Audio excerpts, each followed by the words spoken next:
The crown looked heavier than the kingdom beneath it. In the summer of 987, inside the cold stone air of Noyon, Hugh Capet was raised to kingship over the Franks. Candles trembled against church walls. Latin prayers moved through the nave. Bishops, nobles, and armed men watched as a political decision dressed itself in sacred language. From a distance, it looked like the beginning of a dynasty. Up close, it looked more like a gamble. Because Hugh Capet was not Charlemagne. He did not command an empire stretching from the Atlantic to the Elbe.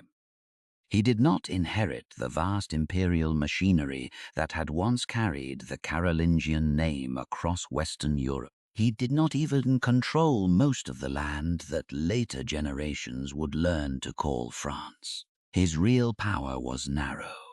Around Paris, around Orléans, around a royal domain small enough that some of the great dukes and counts could look at him and see not a master, but a convenient compromise. That is the first paradox of the Capetians. They began not as the strongest family in the realm, but as the family many powerful men believed they could tolerate. And in medieval politics, being tolerated could be more useful than being feared. The old Carolingian world was dying, but it had not died cleanly. For generations, the memory of Charlemagne had still hung over the Frankish kingdoms like a half-broken ceiling. The name still mattered. The blood still mattered. The idea that kingship belonged naturally to the descendants of the great emperor had not vanished.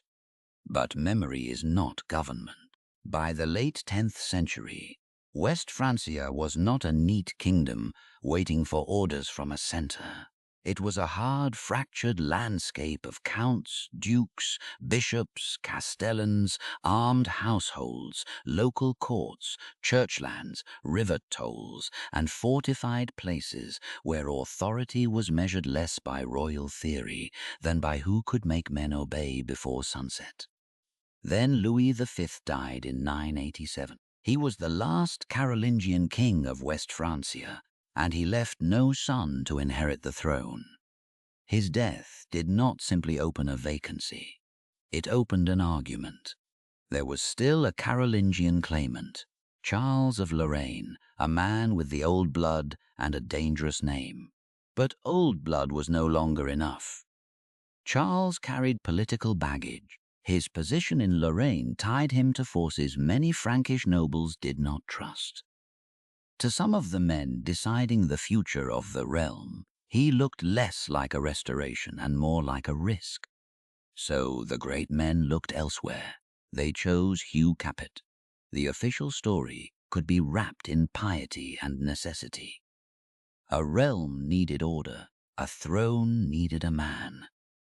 The church needed a king who could protect Christian society from fragmentation. Archbishop Adalbero of Reims and the clerical elite helped frame Hugh as the practical answer to a broken political moment. But beneath the holy language was a colder calculation. Hugh was powerful enough to matter, but not powerful enough to terrify everyone. He came from the Robertian family, a line that had stood close to kingship for generations.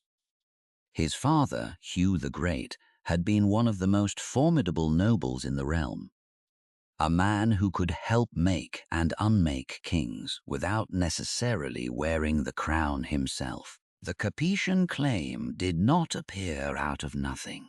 It grew from decades of aristocratic weight, military position, church alliance, and patient proximity to royal authority. Still, once Hugh received the crown, he inherited a title much larger than his reach. A king could be anointed. A king could be praised in church. A king could issue charters sealed in wax. But outside the royal domain, real authority belonged to men who controlled castles, roads, armed retainers, local courts, and the fear of the people who lived near them. On parchment, Hugh was king. On the ground, the realm was a landscape of competing powers. Imagine a monk in a small church far from Paris, copying the name of the new ruler into a book. His hand moves carefully across the page. The ink darkens as it dries. Candle smoke rises into the rafters. In the language of the church, the realm has a king again. But outside the church door, life has not been transformed. A peasant still owes labor to a local lord. A merchant still counts coins before a toll gate. A village still worries more about the nearest castle than the distant crown. The new king's name may be spoken in prayer, but the men who collect dues, settle disputes, and summon armed followers are often much closer than Paris. That gap between sacred title and material power is where the Capetian story truly begins. Not in glory, in limitation. Hugh Capet's first problem was not how to conquer France. That would have been impossible. He did not possess the troops, the revenue, the officials, or the obedience required to turn a fragmented kingdom into a centralized state by force. His first problem was smaller, quieter, and more dangerous. How could he prevent the crown from becoming negotiable again the moment he died? Because in 987, monarchy in West Francia was not yet safely hereditary. The nobles had chosen him. That meant they might choose someone else next time. A throne that depends on election is never fully yours. For the great magnates, that uncertainty was useful. If kingship remained elective in practice, then every royal death reopened the marketplace of power. Nobles could bargain, bishops could influence, rivals could present claims. The crown could be treated not as a family inheritance, but as a political instrument to be awarded when convenient. Hugh understood the danger, or at least his actions show that he understood it. Before his reign could settle into memory, he moved to associate his son Robert with the throne. Robert was crowned during Hugh's lifetime, creating a solution that looked ceremonial but functioned as strategy. The boy would not have to wait for his father's death to become acceptable. He would already be visible, already sanctified, already placed inside the mental architecture of kingship. This was not a spectacular conquest. There were no burning cities, no grand battlefield, no sudden expansion of territory. Just a ritual, a church, a son. A crown placed before death could turn succession from a crisis into a habit. That was the quiet genius of the early Capetians. They could not yet dominate the realm, so they tried to dominate the future. Every generation that passed from father to son made the arrangement look less temporary. Every successful succession made the next one easier to imagine. What began as a political compromise in 987 slowly hardened into expectation. And expectation is one of the most underrated forces in history. A lord might resist a command. He might ignore a summons. He might fight over a boundary, a fortress, a marriage, a tax, a privilege. But if he grew up in a world where the king's son became king after him, and that son's son after him, then resistance had to push against something deeper than one man. It had to push against habit. For now, however, that habit was fragile. Hugh Capet still ruled in a world where his crown could not easily reach the edges of his kingdom. To the west, great lords watched carefully. To the south, Aquitaine was almost a world of its own. Normandy, Anjou, Flanders, Burgundy, Toulouse. These were not simple provinces waiting obediently for royal orders. They were centers of power with their own ambitions, their own courts, their own armies, their own memory. The king was the highest name in the hierarchy. But hierarchy is not the same as control. That distinction matters because it explains why the Capetians survived. They did not begin with the illusion that they could command everything. Their weakness forced them into a slower art. They had to make the crown useful to the church. They had to make succession predictable for the realm. They had to wait for rivals to make mistakes. They had to turn legal superiority into practical advantage, one case, one marriage, one dispute, one generation at a time. A stronger king might have rushed. A weaker fool might have disappeared. Hugh Capet did neither. He accepted a crown that did not yet possess a kingdom in the modern sense, and he began the long work of making people behave as if it did. That is why the story of the Capetians cannot be told only as a family tree. It is not simply a line of fathers and sons, names and dates, marriages and deaths. It is the story of a political fiction becoming real through repetition.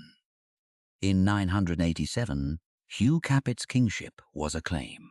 By the time his descendants were finished, it would become France. But that future was not guaranteed.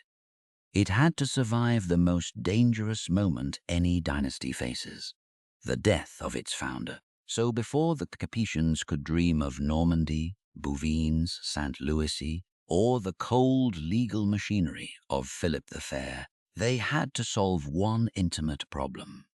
A father had to ensure his son inherited more than a name. He had to make him inherit inevitability. And if you want more stories like this, where history is not treated as a parade of kings, but as an autopsy of how power learns to survive, follow the next chapter. Because the Capetians did not become Europe's longest royal bloodline by being strong at the beginning.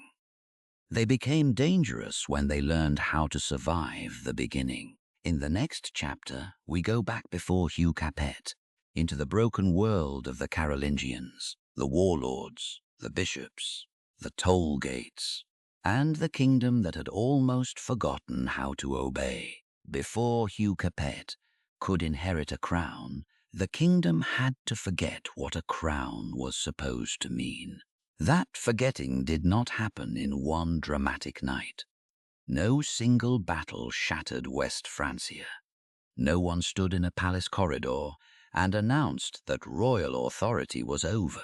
The breakdown came more quietly than that, through old roads becoming unsafe, distant commands becoming optional, local lords building higher walls, and men who once spoke in the name of kings learning to speak in their own. By the time Hugh Capet was chosen in 987, the realm he was asked to rule had already spent generations becoming difficult to rule. The map still had a name, West Francia. But a name on parchment is not the same thing as obedience. To understand why the Capetians could rise from weakness, we have to begin with the world before them. The world after Charlemagne, when the memory of empire remained bright enough to impress people, but not strong enough to organize their lives. Charlemagne had died in 814. His empire did not vanish immediately. It was divided, negotiated, inherited, fought over, and redivided by his descendants. The Treaty of Verdun in 843 split the Carolingian world into three great zones, and from that division West Francia slowly emerged as the political ancestor of France. But the inheritance was already damaged. A realm can be divided on a document faster than it can be governed on the ground. Rivers, forests, bishoprics, noble households, frontier zones, old Roman roads, new fortresses, family rivalries. None of these obeyed the clean lines of a treaty. Power had to travel by messenger, by horse, by loyalty, by fear, by habit. And in the 9th and 10th centuries, those channels began to fray. The Vikings came by river. That detail matters. They did not need to conquer the whole kingdom to expose its weakness. They moved along the Seine, the Loire, the Sucum, the Garonne. Waterways that should have connected the realm, but now became corridors of terror. Monasteries, towns, and estates could be struck before a distant king had time to respond. The raids did not merely destroy property. They changed political expectations. When danger arrives quickly and royal protection arrives late, people begin looking for nearer protectors. A bishop might strengthen his town. A count might fortify a crossing. A local warrior might become indispensable because he could gather armed men faster than any king. And once local protection becomes necessary, local power becomes permanent. Imagine a merchant moving along a muddy road in the late 9th century, his cart wheels sinking after rain. He carries cloth, salt, iron tools, perhaps a little wine. On paper, he travels inside a kingdom. In practice, he crosses from one pocket of authority into another. At a bridge, a lord's men demand payment. Near a forest, he hears rumors of raiders. At the next settlement, a church offers shelter, but only if the local armed men have not already taken what they need. He does not ask who holds the highest royal title. He asks who controls the gate. That was the political education of the age. Royal authority did not disappear because people stopped believing in kings. It weakened because belief alone could not keep roads open, fields safe, or tolls predictable. The old Carolingian language of unity remained, but daily life taught a harsher lesson. Protection belonged to whoever could arrive in time. This was the world that made the Robertians possible. Long before Hugh Capet, his family had already learned how to survive in the space between royal theory and local force. Their ancestor, Robert the Strong, rose in the 9th century as one of the great military aristocrats of West Francia. He fought in the dangerous western regions where Viking pressure and Frankish politics overlapped. In 866, he died in battle against Viking raiders near Brissath. That death mattered less as a romantic sacrifice than as a sign of the age. Men like Robert did not become important because they had elegant claims. They became important because the kingdom needed armed regional power, and the king could not be everywhere. The Robertians were not outsiders attacking the monarchy. They grew inside its weakness. When kings needed protection, noble support, military leadership, or regional stability, families like the Robertians became unavoidable. They held lands, they commanded men, they negotiated with bishops. They stood close enough to the throne to serve it, and close enough to its failure to benefit from it. By 888, the old order had cracked so visibly that a Robertian could take the crown himself. Odo, or Eudes, Count of Paris, became king after earning prestige during the defense of Paris against Viking attack. His election was not yet the beginning of Capetian continuity, but it was a warning. The royal title could pass outside the direct Carolingian line when circumstances demanded it. That was not a small change. It meant that blood still mattered, but performance could challenge blood. It meant that a man who defended a city might look more useful than a man who merely inherited a name. It meant that the idea of kingship was becoming practical, negotiable, and dangerous. The Carolingians returned, but they returned to a smaller reality. In 922, Robert I, another Robertian, was raised as king during conflict with Charles the Simple. His reign was brief. He died the next year in battle. Again, the family touched the crown, but did not yet hold it long enough to make a dynasty. The lesson, however, deepened. The Robertians had become more than great nobles. They had become candidates for kingship whenever Carolingian authority stumbled. Still, Candidacy was not the same as permanence. The 10th century was not waiting politely for one family to solve it. It was a world of competing dukes, counts, bishops, and regional powers. Aquitaine looked south and west. Normandy, born from Viking settlement and Frankish concession, developed its own military energy. Flanders grew wealthy and assertive. Burgundy had its own identity and aristocratic networks. The king's title remained elevated, but the realm beneath him was thick with powers that could not simply be ordered into obedience. In such a world, the most important man was not always the king. Sometimes it was the man who could decide who became king. That was the position of Hugh the Great, father of Hugh Capet. Hugh the Great carried a title that almost says everything. Duke of the Franks.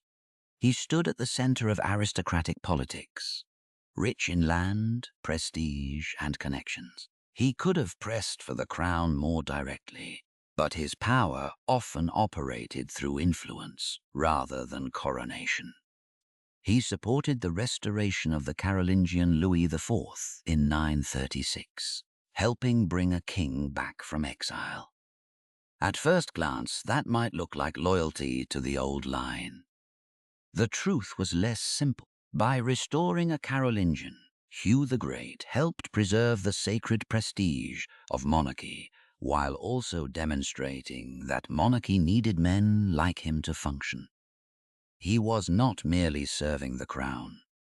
He was showing that the crown could not stand without the great nobles who surrounded it.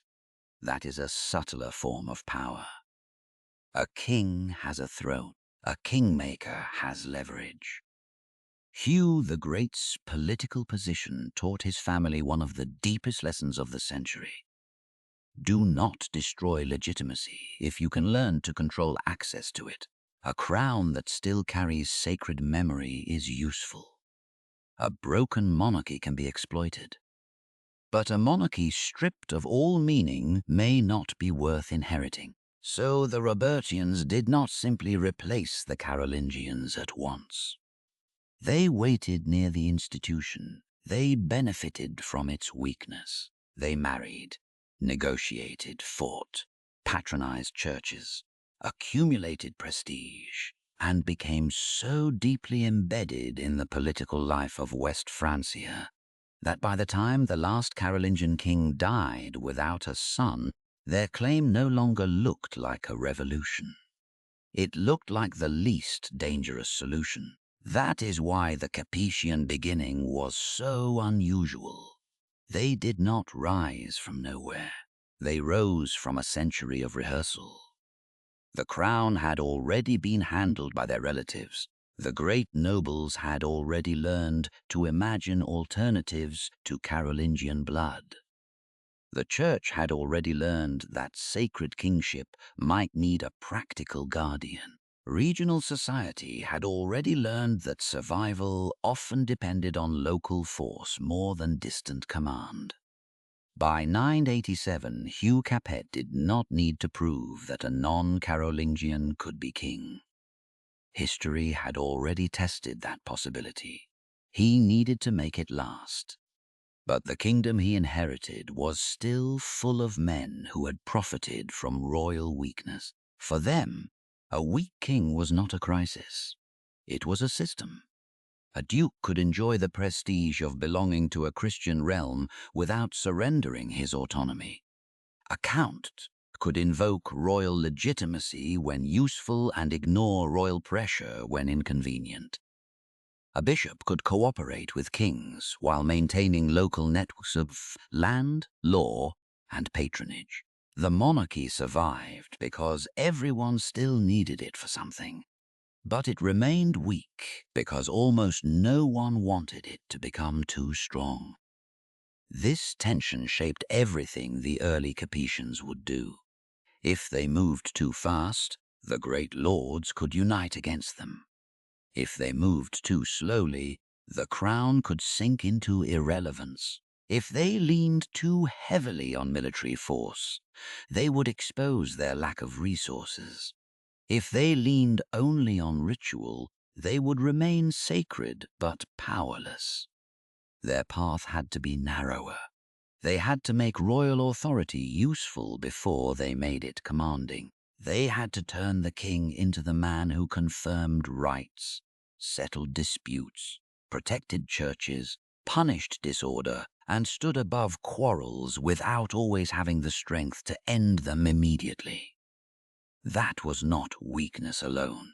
It was a strategy born from weakness. In this broken world, power did not always arrive as conquest. Sometimes it arrived as a seal on a charter, sometimes as a bishop's blessing, sometimes as a judgment in a dispute between men too proud to compromise, sometimes as the simple fact that, when everyone else was dangerous, the king could present himself as necessary. The Capetians would eventually build France from these fragments, but first they had to inherit the fragments without being crushed by them. That is why Hugh Capet did not need to look like Charlemagne in 987. A new Charlemagne would have frightened the very men who had the power to reject him. Hugh needed to look smaller, safer, controllable. A man whose crown could preserve order without threatening every fortress from Normandy to Aquitaine. The great irony is that this made him more acceptable. And being acceptable was the first step toward becoming inevitable. The kingdom had almost forgotten how to obey a king. The Capetians would not make it remember by shouting. They would make it remember slowly. Through sons crowned before fathers died, roads brought under protection, castles disciplined, marriages turned into maps, legal claims sharpened into weapons, and rituals repeated until they felt older than anyone could remember. But in 987, none of that future was visible yet. There was only a fractured realm, an exhausted royal idea, a powerful family standing near the throne, and a man named Hugh Capet, whom the great lords believed they could live with. They were right. They could live with him. What they did not understand was that his descendants would learn how to live longer than all of them. And now that the broken world has been revealed, the next question becomes sharper. How did Hugh Capet himself turn this inherited weakness into a weapon? In the next chapter, the man chosen because he seemed manageable begins the most dangerous work of all. Making his family look permanent, Hugh Capet did not enter history like a conqueror. There was no thunder of a new empire behind him. No army sweeping across Europe. No imperial banner returning from legend. No vision of a rebuilt Charlemagne announced from horseback. He came into kingship more quietly than that. He came as the acceptable man. That was his danger. In 987, after the death of Louis V, the Frankish elite faced a choice they could not avoid. The Carolingian line still had a possible claimant in Charles of Lorraine, the uncle of the dead king. Charles had the old blood. He had the name. He belonged to the family that had once carried the memory of empire. But in politics, blood is not enough when the men who must obey it fear what it will bring. Charles of Lorraine was not simply a prince waiting to be restored. He was tied to the politics of Lotharingia, connected to interests beyond the comfortable control of the West Frankish magnates. To some of the bishops and nobles who would decide the future, he looked like a door opening onto foreign influence, old disputes, and a return to a dynasty whose sacred memory had outlived its practical strength. Hugh Capet looked different. He was powerful, but not too powerful. Noble, but not imperial. Prestigious, but not surrounded by the same dangerous nostalgia. He came from the Robertian house, a family that had already touched kingship, defended cities, negotiated with bishops, and stood close enough to the throne to understand its weaknesses. The great men did not choose a nobody. They chose someone they thought they could live with. That decision reveals the first great mechanism of Capetian power. Hugh did not need to frighten the realm into accepting him. He needed the realm to believe that accepting him was safer than the alternatives. In a fragmented kingdom, safety could be more persuasive than grandeur. The scene at Noyon in July 987 must be imagined carefully, not as a modern coronation with a nation watching itself become unified, but as a medieval act of political theology. Bishops stood beside aristocrats. Sacred words were placed over a practical decision. The anointing did not create Hugh's armies. It did not expand his domain. It did not make Aquitaine obedient or Normandy harmless, but it changed the language of his claim. Before the ritual, Hugh was a great lord among other great lords. After it, resistance to him could be made to look like resistance to order itself. That did not mean everyone obeyed him. It meant disobedience now had to explain itself. This was the kind of power the early Capetians had to master. Not the power to command and be instantly obeyed, but the power to force every rival to speak in relation to the crown. A duke might ignore the king. A count might delay. A bishop might negotiate. A castle lord might pretend royal authority was distant and theoretical. Yet the king's title remained the highest point in the hierarchy. Hugh's task was to make that hierarchy matter. He began with geography that looked unimpressive but carried hidden value. The royal domain was small, centered around Paris and Orléans, with connections to church lands, roads, rivers, and the symbolic weight of the old Frankish heartland. It was not enough to dominate the realm, but it was enough to survive. And survival in the 10th century was not a passive achievement. A ruler with too much ambition could alarm the magnates who had raised him. A ruler with too little would become ceremonial furniture, useful at feasts and forgotten in crises. Hugh had to live between those dangers. He had to let the great lords believe their world had not been overturned, while quietly making sure the crown did not return to the bargaining table after his death. This is why underestimation became his advantage. A man everyone fears is watched carefully. A man everyone thinks they can manage is given time, and time was the one resource Hugh Capet needed most. Picture a minor lord somewhere near the royal domain, not powerful enough to shape the fate of kingdoms, but strong enough to matter locally. He hears that Hugh has been crowned. The news arrives not as a shock, but as a report carried by a messenger, repeated in a hall where weapons hang on timber beams and smoke darkens the ceiling.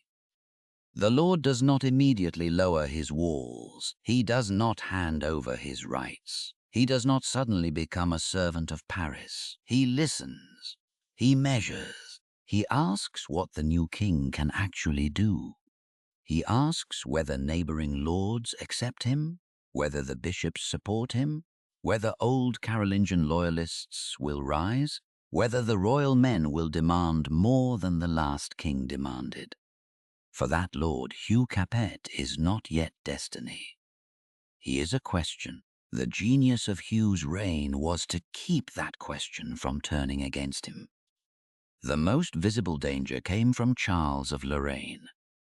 As long as a Carolingian alternative existed, Hugh's kingship could be framed as an interruption rather than a settlement. Charles did not simply vanish because Hugh had been anointed. The old dynasty still had memory, supporters, and emotional force. This is where the Capetian beginning became darker than its ceremonial surface. The new king's position required patience, but patience was not the same as softness. Hugh and his allies had to neutralize the Carolingian threat. In the years after 987, the contest with Charles of Lorraine continued, and Charles eventually fell into captivity after the betrayal of Laon in 991. The details belong to the hard politics of the age: bishops, city control, allegiance, and the quiet brutality of men choosing which future they preferred. The result was decisive. The old bloodline did not disappear from memory, but it ceased to be a practical road back to power. That mattered because dynasties are not born only when a man is crowned. They are born when alternatives begin to close. Still, Hugh could not rely on the defeat of a rival alone. A usurper can remove one claimant and still leave his own house exposed. The true danger was succession. The nobles had chosen Hugh. If they had chosen him once, they might choose again.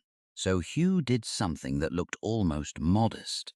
He made his son visible. Robert, later known as Robert the Pious, was associated with the kingship during Hugh's lifetime.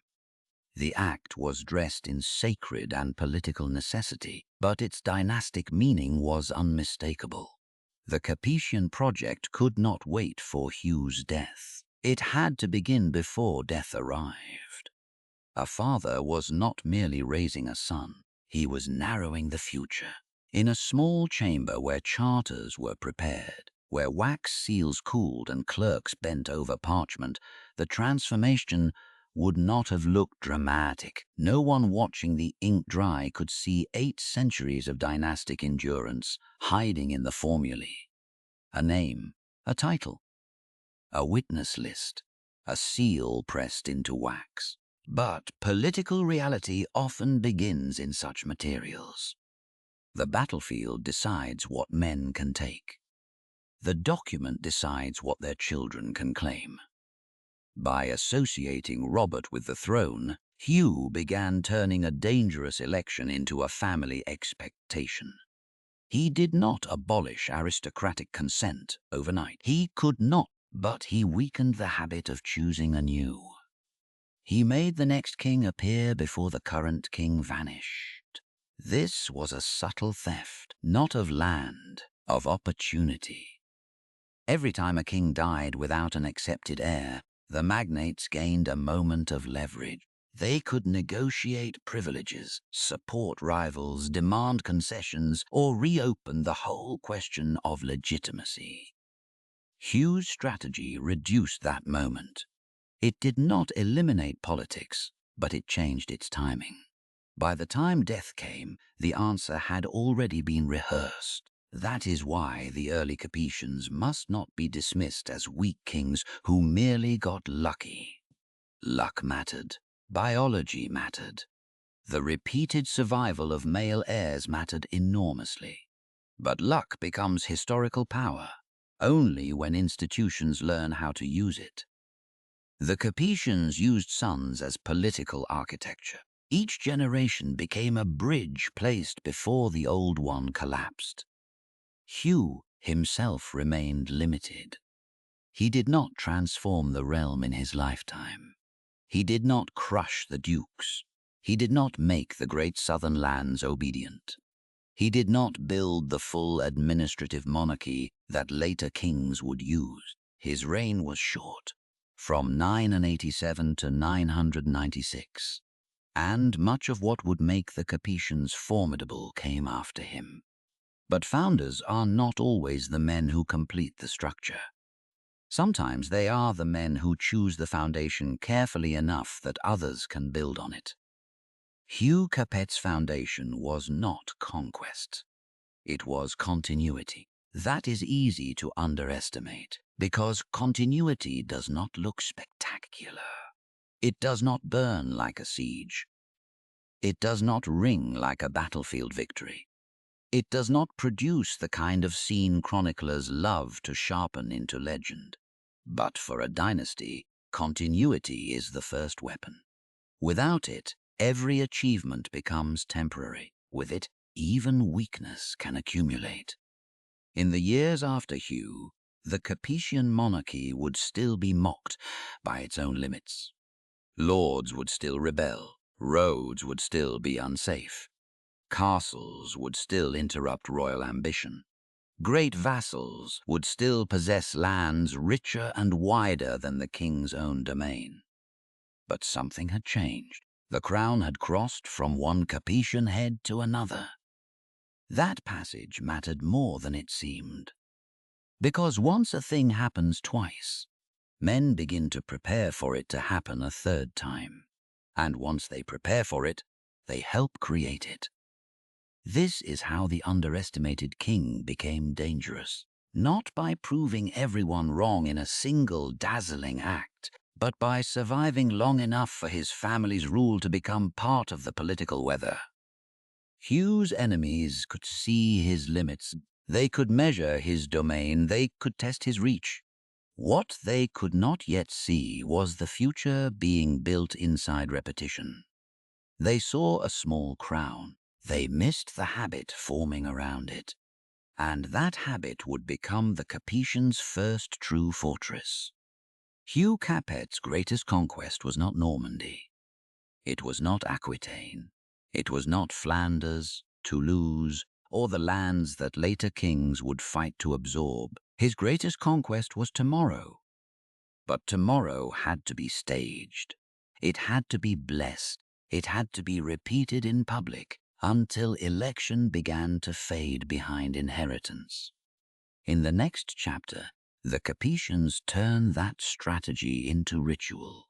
A son crowned while his father still lives, a fragile monarchy learning how to survive death, and a dynasty discovering that the most powerful throne is the one people stop questioning. A boy was crowned while his father was still alive. That was the trick.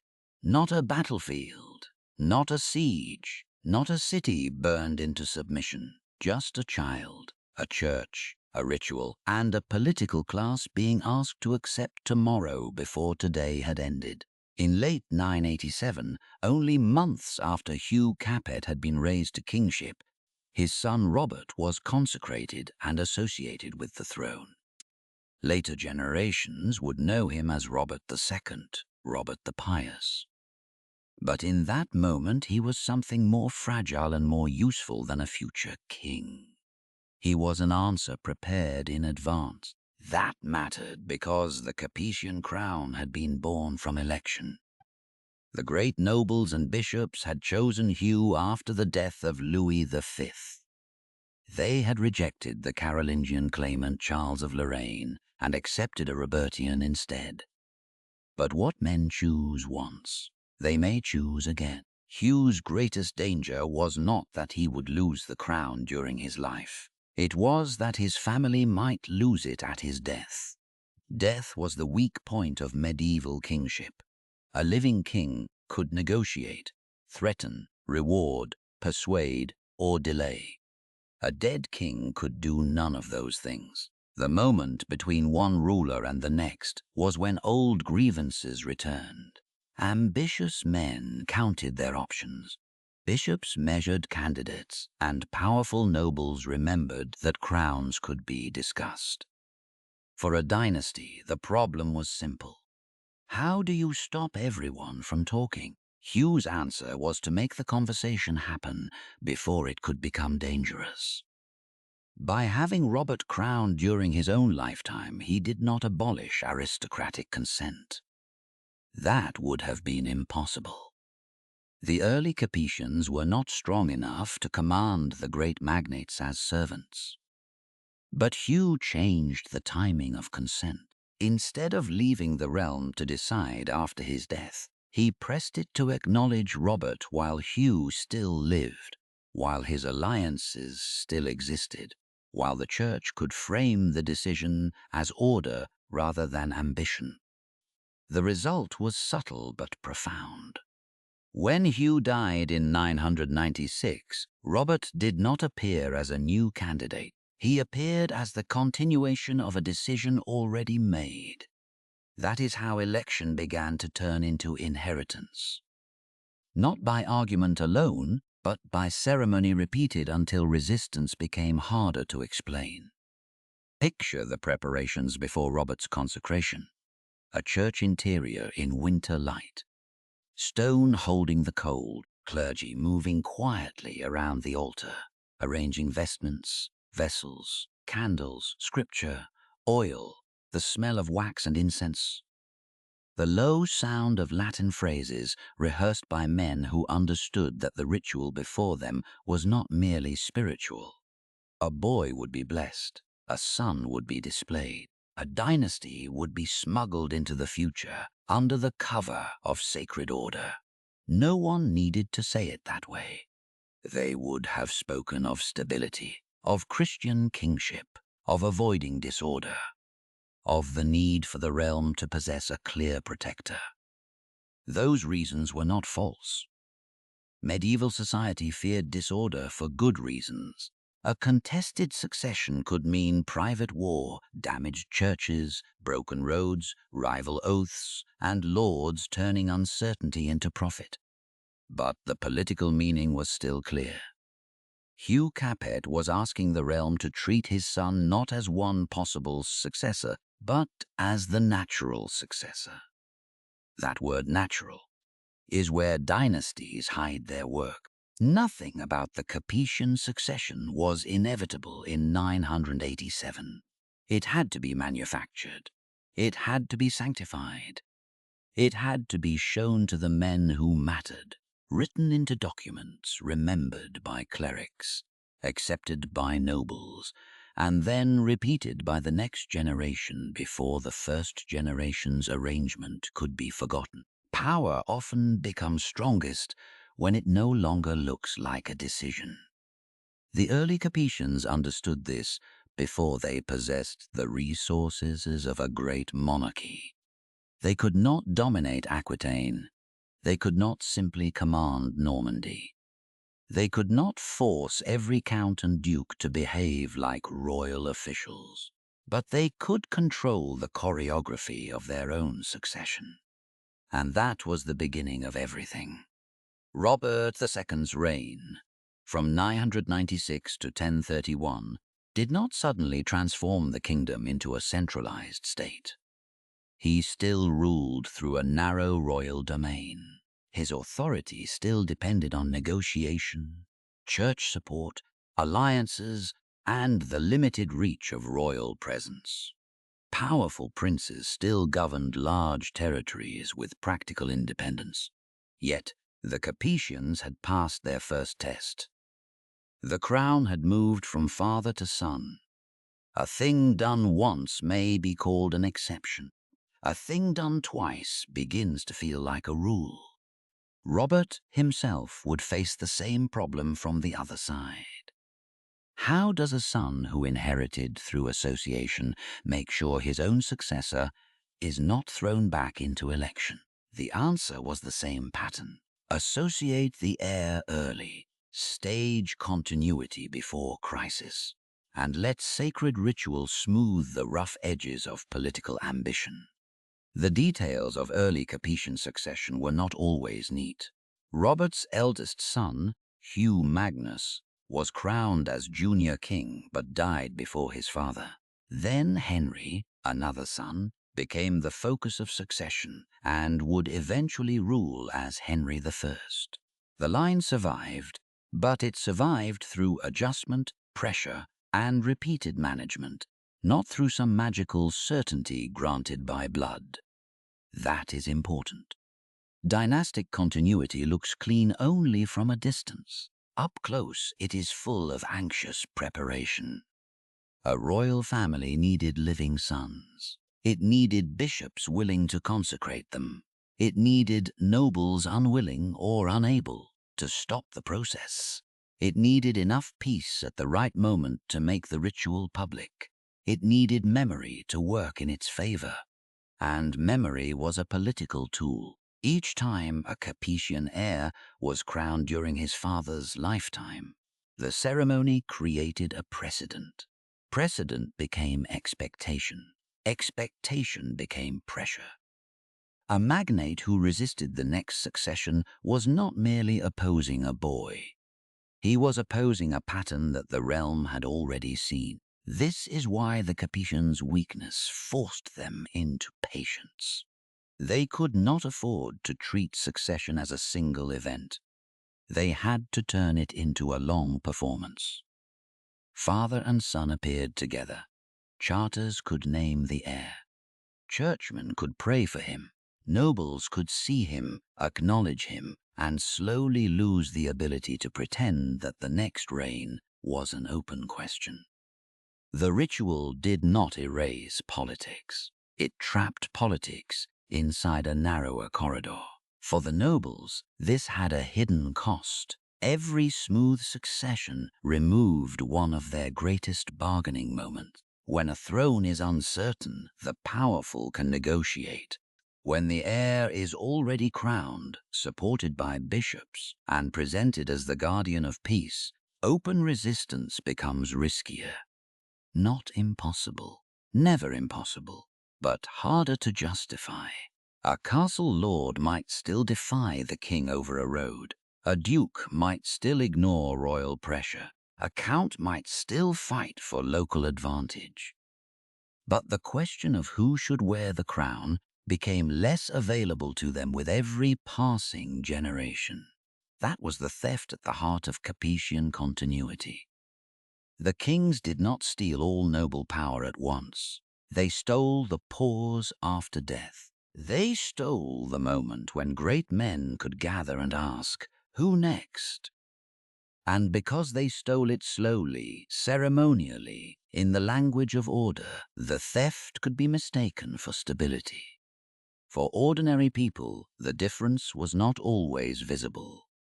A peasant near Orléans did not live inside a constitutional theory. A merchant approaching Paris did not ask whether monarchy was elective or hereditary in doctrine. A monk copying a charter might notice the names, the titles, the formulas, but outside the manuscript, fields still needed ploughing, tolls still needed paying, and local lords still mattered more than distant royal plans. Yet over time, the effect reached downward. Predictable succession reduced one kind of uncertainty. Fewer contested royal transitions meant fewer opportunities for the realm's greatest men to turn succession into open conflict. A stable dynasty could not protect everyone, but instability almost always exposed the weak first. The church understood this deeply. Bishops had reason to fear disorder. Monasteries could be plundered, church lands could be seized, roads could become dangerous. Rival nobles could use political uncertainty to settle old scores. A predictable king was not merely a royal convenience. He could be presented as a shield for Christian order. That gave the Capetians a language stronger than family ambition. They were not simply saying, "Let our son inherit because he is ours." They were saying, "Let the son be acknowledged so the realm does not fall into confusion." It was a brilliant transformation.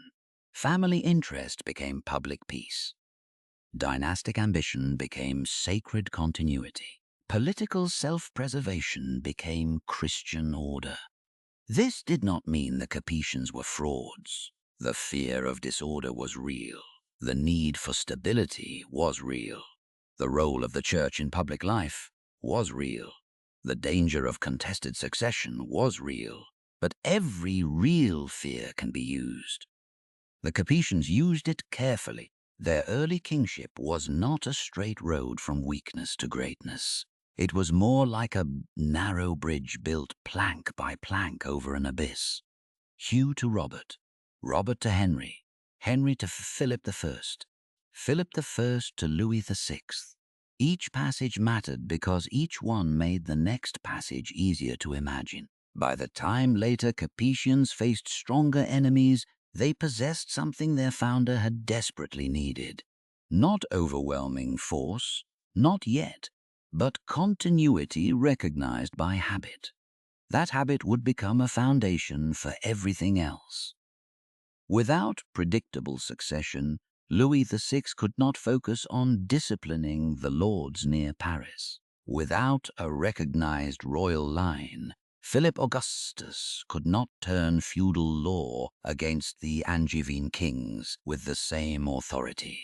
Without the sacred memory of repeated kingship, Louis IX could not present himself as the moral judge of Christendom. Without generations of accepted inheritance, even Philip the Fair's hard legal state would have lacked its deepest claim, that the King of France was not an accident.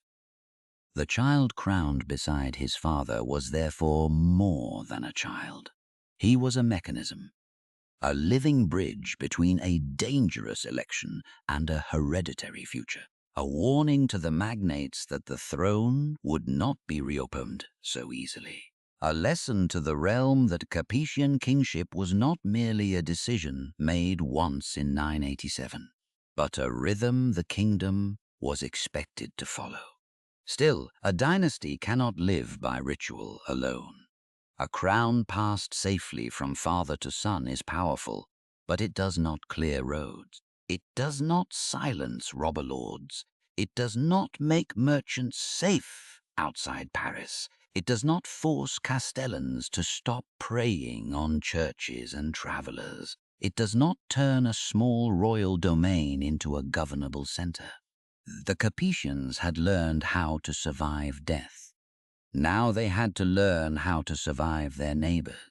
And those neighbors were not abstractions. They were men with walls, horses, weapons, private grudges, family claims, fortified towers, and the kind of local authority that could make royal commands sound very distant.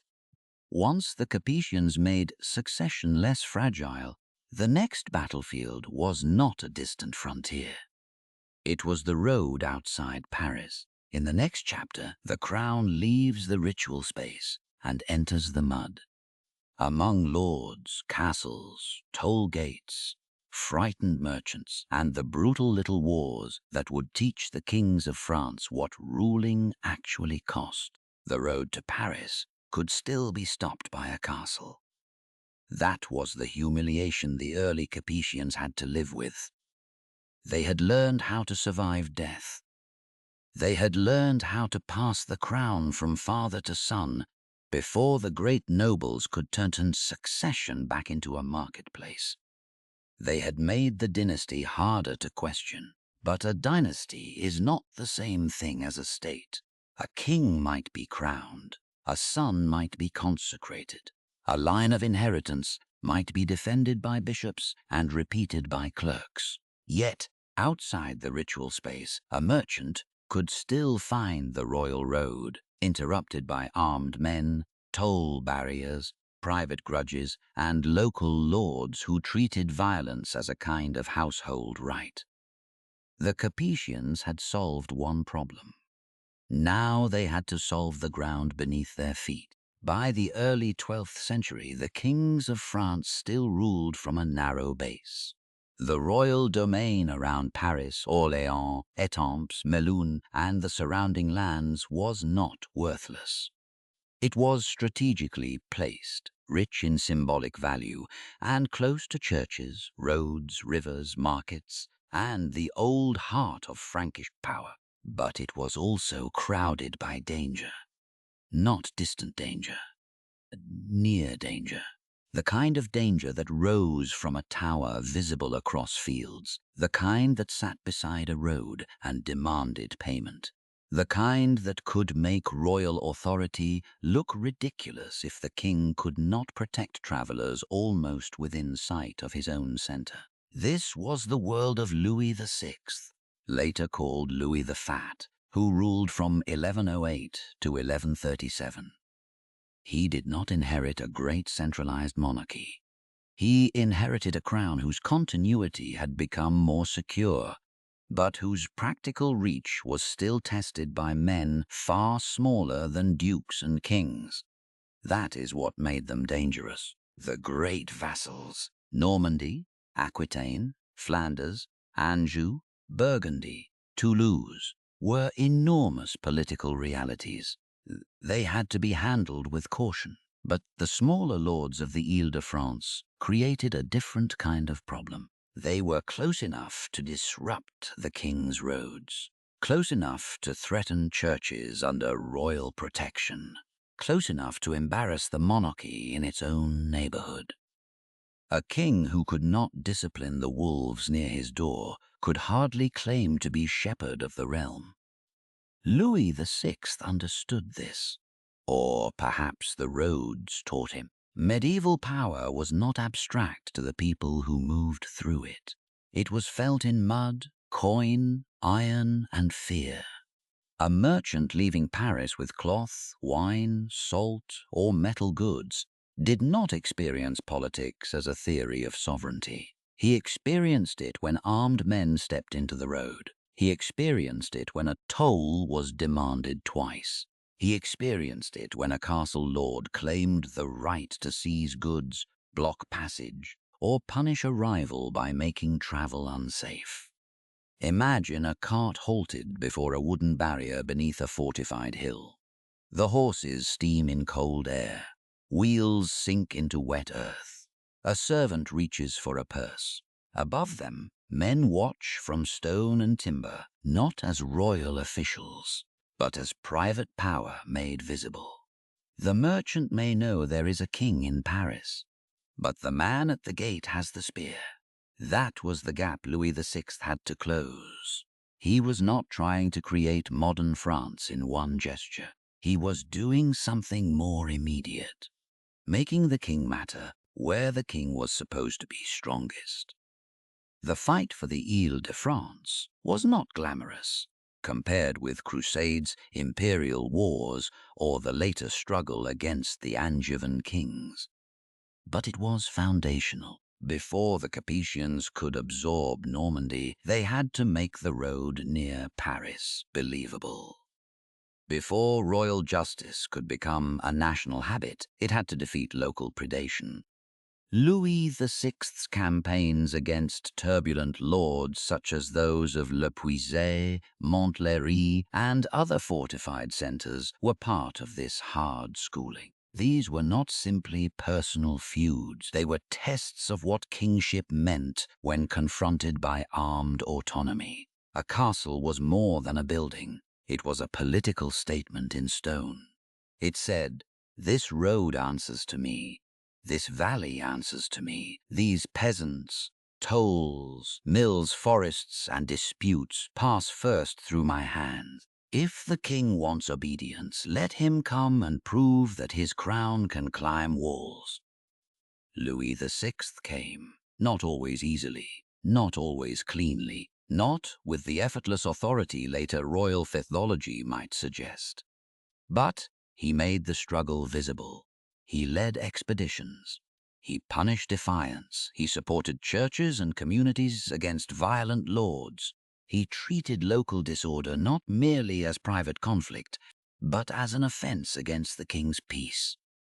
That phrase, the king's peace, was more than moral language. It was a claim to jurisdiction. If violence on a road could be described as a royal concern, then the king had a reason to intervene. If the protection of churches and travelers could be framed as royal duty, then local predation could be turned into political disobedience. If weaker men could appeal beyond the castle lord to the crown, then kingship became useful before it became overwhelming. This was one of the Capetians' most important discoveries. They did not need every subject to love the king. They needed enough people to need him. Here, the church mattered again. One of the key voices of this period was Abbot Suger of Saint-Denis, advisor, writer, churchman, and one of the great interpreters of Capetian monarchy. Through Suger, Louis VI's reign could be presented not as a series of local military actions, but as a moral campaign against disorder. The king was not merely expanding his convenience. He was defending churches, protecting the poor, restraining violent nobles, and restoring peace. Of course, this was also propaganda. But propaganda works best when it attaches itself to something people recognize. And many people recognize the danger of violent local power. For monks, a predatory lord could mean seized lands, threatened privileges, damaged roads, and fear around the monastery gate. For villagers, it could mean forced labor, arbitrary dues, burned fields, or being pulled into quarrels they did not choose.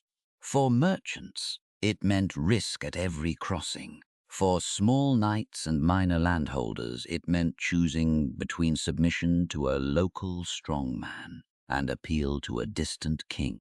Louis VI's monarchy offered a different arrangement, not freedom from hierarchy. Medieval kings were not liberators in a modern sense, but the crown could present itself as a higher power against smaller tyrannies. That gave royal authority a moral and practical opening.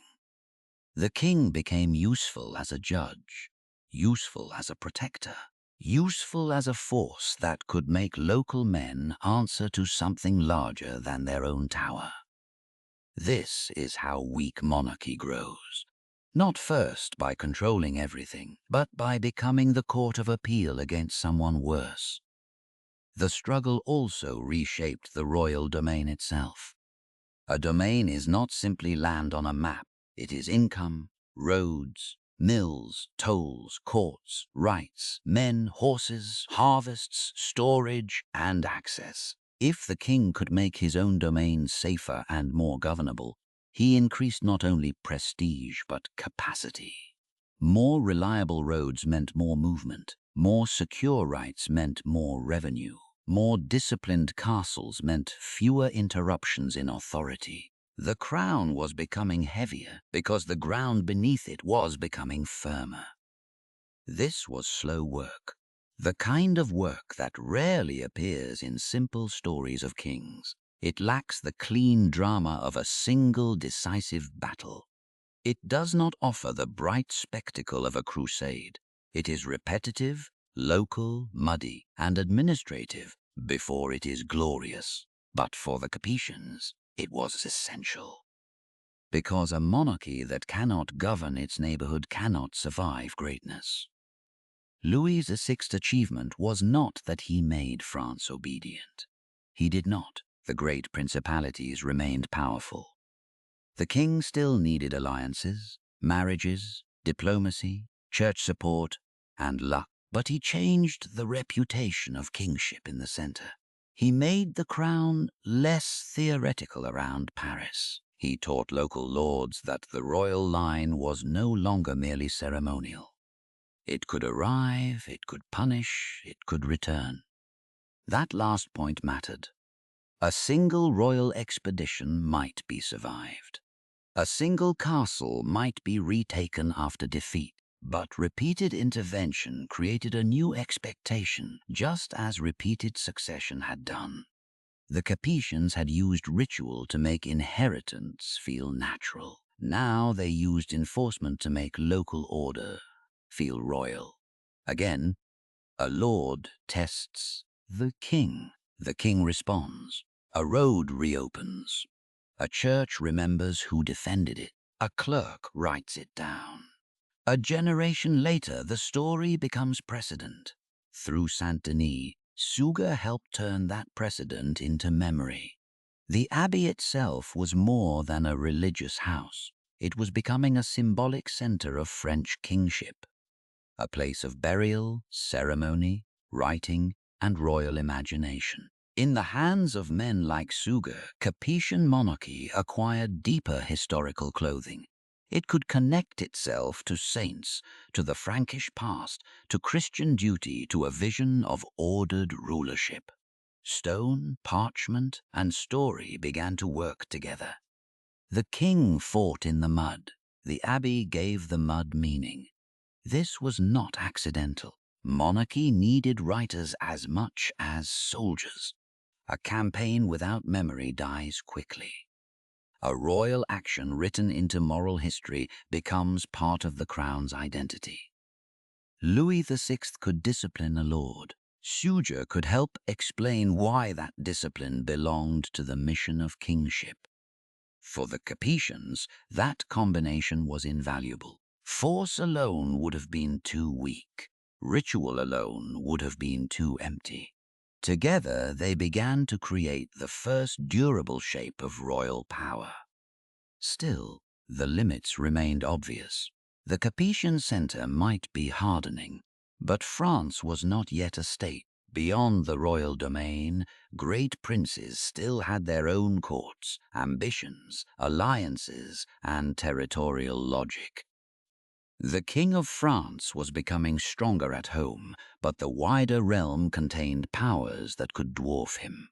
And then, in the next generation, one marriage would reveal just how vulnerable the Capetian position still was.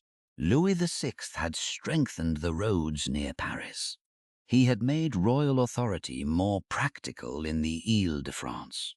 He had helped transform the king from a distant sacred figure into an active local force.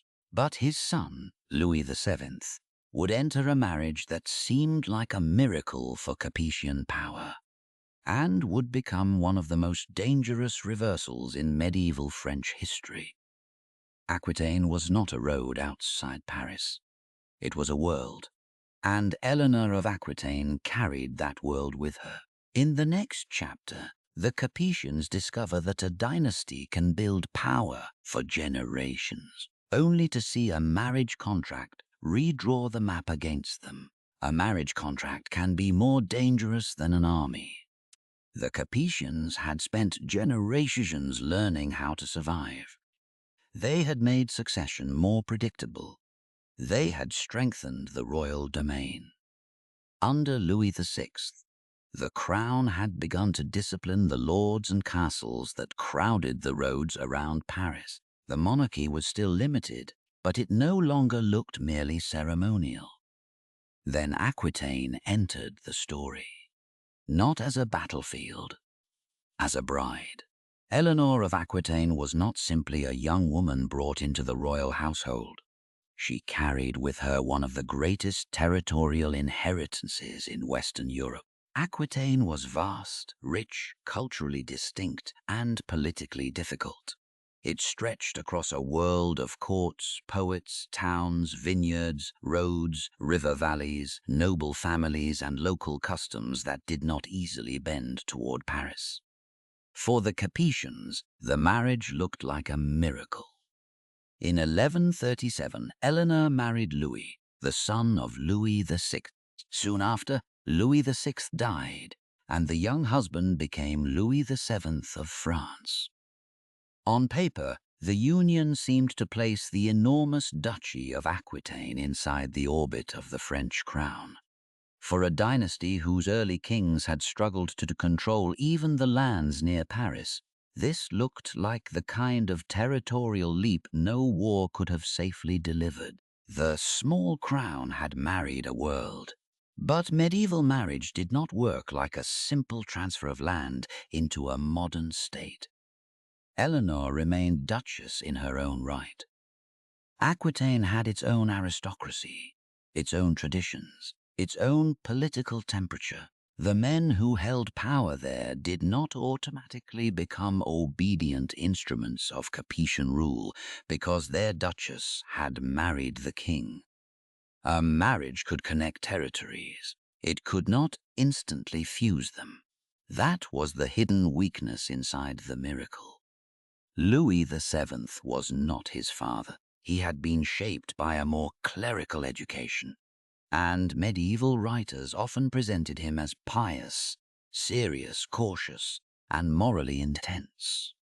That image can be exaggerated, but the political contrast matters. Louis inherited a monarchy that needed firmness, yet his marriage placed him at the center of a court culture and territorial world far more complex than the Capetian heartland. Eleanor was equally vulnerable to simplification. Later writers would turn her into legend. Seductive, rebellious, dangerous, brilliant, scandalous, almost too alive for the sober moral expectations of medieval chroniclers. Some of those portraits tell us as much about male anxiety as they do about Eleanor herself. What can be said with more confidence is that she was a powerful heiress in a world where her body, lands, marriage, fertility, and reputation were all treated as matters of state. She did not merely marry a king. She carried leverage into his house. For a time, the union held, but it did not produce the one thing dynastic politics demanded most urgently: a male heir. Louis and Eleanor had daughters, but no surviving son. In a monarchy obsessed with continuity through the male line, that absence became more than a family disappointment. It was a political pressure. Every birth, every rumor, every court whisper could be weighed against the future of the dynasty. Then came the Second Crusade. In 1147, Louis VII and Eleanor set out eastward, joining a great expedition that promised holy purpose and royal prestige. For a Capetian king, crusading could strengthen the sacred aura of monarchy. It placed the ruler in the story of Christendom, not merely in the politics of France. But crusades were also dangerous machines, expensive, exhausting, logistically fragile, and capable of exposing tensions that remained hidden at home. The Second Crusade did not give Louis the glory he needed. It gave him humiliation. The expedition suffered severe setbacks, and the journey deepened strains around the royal marriage. The sources surrounding Louis and Eleanor are full of hostile tones, moral suspicion, and later embellishment. Historians still debate details of their relationship, their conflicts in the East, and how much gossip shaped the surviving image of Eleanor. But the political result is not uncertain. The marriage failed. In 1152, Louis VII and Eleanor's union was annulled on grounds of consanguinity. The language of kinship law that medieval rulers often discovered when a marriage had become politically unbearable. What had once looked like the Capetians' greatest gain now dissolved through church procedure. The ink on that separation had barely dried before history became cruelly efficient. Eleanor soon married Henry, Count of Anjou and Duke of Normandy, the future Henry II of England. The wedding was a map. With that marriage, Aquitaine moved out of Capetian reach and into the hands of the Angevin world. Henry already possessed Anjou, Maine, Touraine, and Normandy. In 1154, he became King of England. Through inheritance, marriage, and kingship, he assembled a political structure that stretched from the Scottish border to the Pyrenees. Modern historians call it the Angevin Empire. It was not an empire in the Roman sense. It was a composite dominion, a bundle of titles, lordships, inheritances, obligations, and feudal relationships held together by one extraordinarily energetic dynasty. But to the Capetians, the exact terminology mattered less than the danger. The King of England was now also the French king's most powerful vassal. That was the nightmare. On paper, Henry II held many of his continental lands as a vassal of the King of France. In theory, the hierarchy still favored the Capetian crown. The King of France stood above the Duke of Normandy, the Count of Anjou, the Duke of Aquitaine. But theory becomes fragile when the vassal possesses more men, more land, more revenue, more castles, and more momentum than the lord who claims superiority.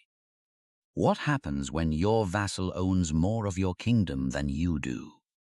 This was not merely a personal embarrassment for Louis VII. It was a structural crisis for Capetian monarchy. The patient work of generations, succession, local order, royal prestige, sacred legitimacy, now faced a rival house whose territorial reach could encircle and dwarf the Capetian center. The danger hour arrived through law, not lawlessness. Henry did not simply invade and seize Aquitaine from France. He married the woman who held it. Dynastic politics had produced the threat legally, ceremonially, and publicly. The same world of marriage, inheritance, kinship, and sacred sanction that had helped Capetians survive now created their greatest enemy.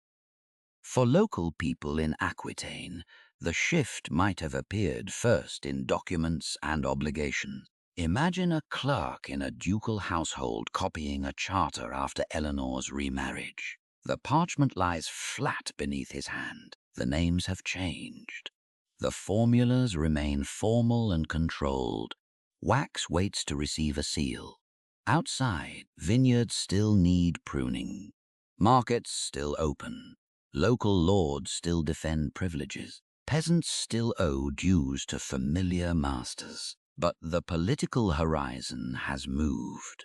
The Duchess's husband is no longer the King of France. He is the rising Angevin lord who will soon wear the English crown. For a vassal in Aquitaine, this could mean not loyalties, new expectations, and a distant hierarchy harder to read. Was the ultimate lord the Capetian king in Paris, whose legal superiority remained? Or the Angevin ruler whose officers, armies, and household might arrive more forcefully? Medieval politics did not always resolve such questions cleanly. That uncertainty was part of the danger. Louis VII did not disappear from history after this humiliation. He remained king. He remarried. He continued the Capetian line. His later son, Philip, would become the ruler who turned the Angevin problem into an opportunity. But Louis VII's reign showed how fragile Capetian progress still was. A century of patient consolidation could be thrown into crisis by a failed marriage. This is why Eleanor's story cannot be reduced to romance or scandal. The real drama is not whether she was difficult, captivating, wronged, or ambitious in the way later storytellers imagined. The real drama is that medieval power passed through bodies and vows. A woman's inheritance could redraw the strategic map of Europe. A church annulment could undo decades of hope. A second marriage could place half the French realm under the practical control of the English king. Dynasty was geography disguised as family, and family could betray the map. For the Capetians, the Angevin threat forced a new stage in political thinking. They could not defeat such a rival by local pacification alone. They could not rely only on the sacred aura of the crown. They had to exploit the contradictions inside Angevin power itself, because Henry II's strength was also complicated. He ruled many lands, but those lands were not one obedient body. England, Normandy, Anjou, Aquitaine, Maine, Touraine, each had its own elites, customs, and interests. His sons were ambitious. His wife was a political force. His vassals were not always loyal. A dominion created by inheritance and marriage could expand quickly, but it could also fracture through the same family logic that built it. The Capetians had learned patience from weakness. Now they would need patience against strength. Louis VII's achievement was not that he defeated Henry. He did not. His reign, in many ways, revealed the imbalance. But he preserved the Capetian position long enough for the next generation to inherit the problem. That mattered. Survival once again became strategy. The crown did not need to win immediately. It needed to remain legitimate, remain present, and wait for the rival house to expose its own cracks. That waiting would define the next great phase of Capetian history. because the Angevin Empire looked terrifying from Paris, but it contained a weakness the Capetians understood better than anyone. A family can build power. A family can also tear power apart. Henry II's sons would rebel. Richard would become legend. John would become disaster. And inside those failures, a Capetian king would discover that feudal law, patiently sharpened, could cut through an empire. For nearly 2 centuries, the Capetians had been the weak crown surviving among stronger neighbors. Then came Philip Augustus. He would not defeat the Angevins by pretending to be Charlemagne. He would defeat them by understanding something colder. A legal claim is only a piece of parchment until a king finds the courage, timing, and army to make it bleed. In the next chapter, the Capetian monarchy stops merely surviving the map and begins redrawing it. Philip Augustus did not begin by looking at a battlefield. He looked at obligations. That was what made him dangerous. For nearly 2 centuries, the Capetians had survived by patience. They had turned election into inheritance, ritual into habit, and a small royal domain into something firmer than it had once been. But the map still mocked them. Across western France, the Angevin rulers held a dominion that made the Capetian crown look narrow, almost trapped. Normandy, Anjou, Maine, Touraine, Aquitaine, and beyond the Channel, England. The King of France stood above the Angevin ruler in feudal theory. But theory can look very fragile when the vassal has more castles, more ports, more ships, more revenue, and more soldiers than the lord who claims superiority. That was the world Philip II inherited in 1180. He was still young when he became king, but youth did not make him simple. Philip had the kind of political intelligence that did not need to appear heroic in order to be lethal. He understood something the Angevin kings had every reason to fear.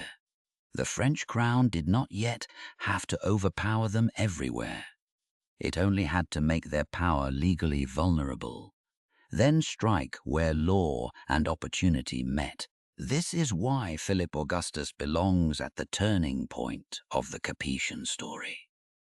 Earlier kings had made the crown survive. Philip made it advance. He did not invent royal authority from nothing, but he sharpened it into a weapon that could cut territory out of a rival's hands. The Angevin world looked enormous, but it was not simple. It was a bundle of lands held under different titles, through different customs, with different relationships to the French king. Henry II had built it through inheritance, marriage, conquest, and relentless administration. But his family carried fractures inside its own success. Henry's sons rebelled against him. Richard I became famous for crusading and war, but his long absences and expensive campaigns strained the structure he inherited. John, the youngest son, would expose the deepest weakness of all. A composite dominion can appear terrifying from a distance. Up close, it depends on loyalty, money, roads, fear, habit, and the ruler's ability to be present where trouble begins. The Angevin lands were not a single obedient kingdom. They were territories stitched together by a dynasty whose members often wounded one another.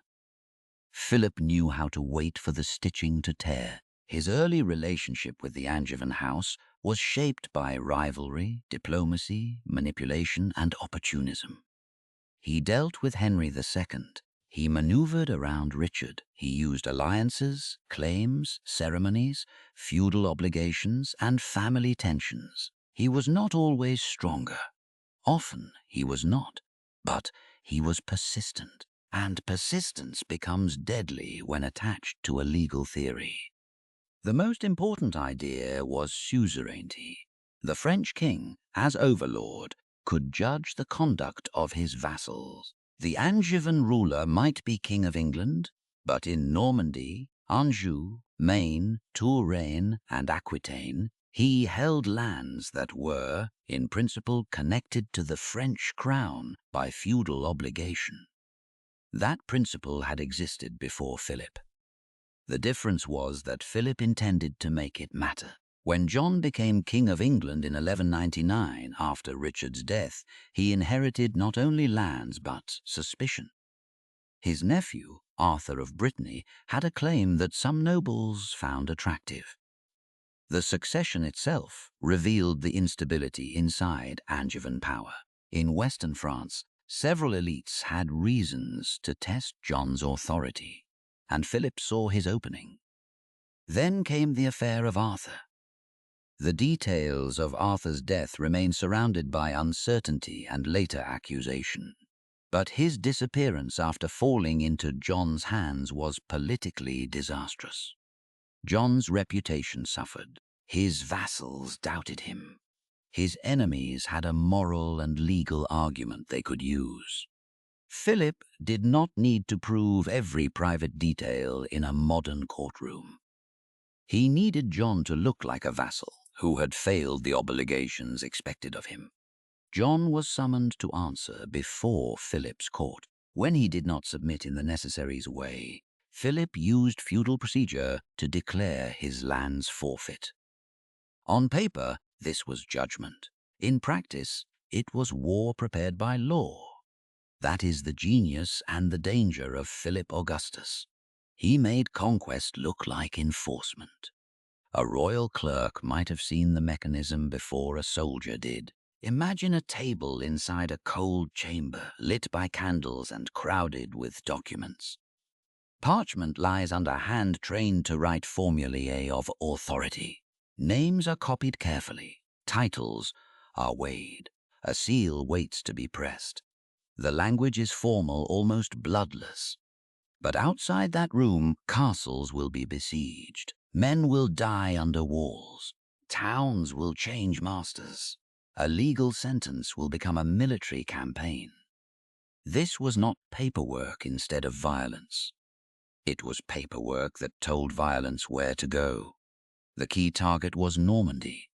Normandy was not just another province. It was wealthy, fortified, strategically placed, and historically tied to the English crown since the Norman conquest of 1066.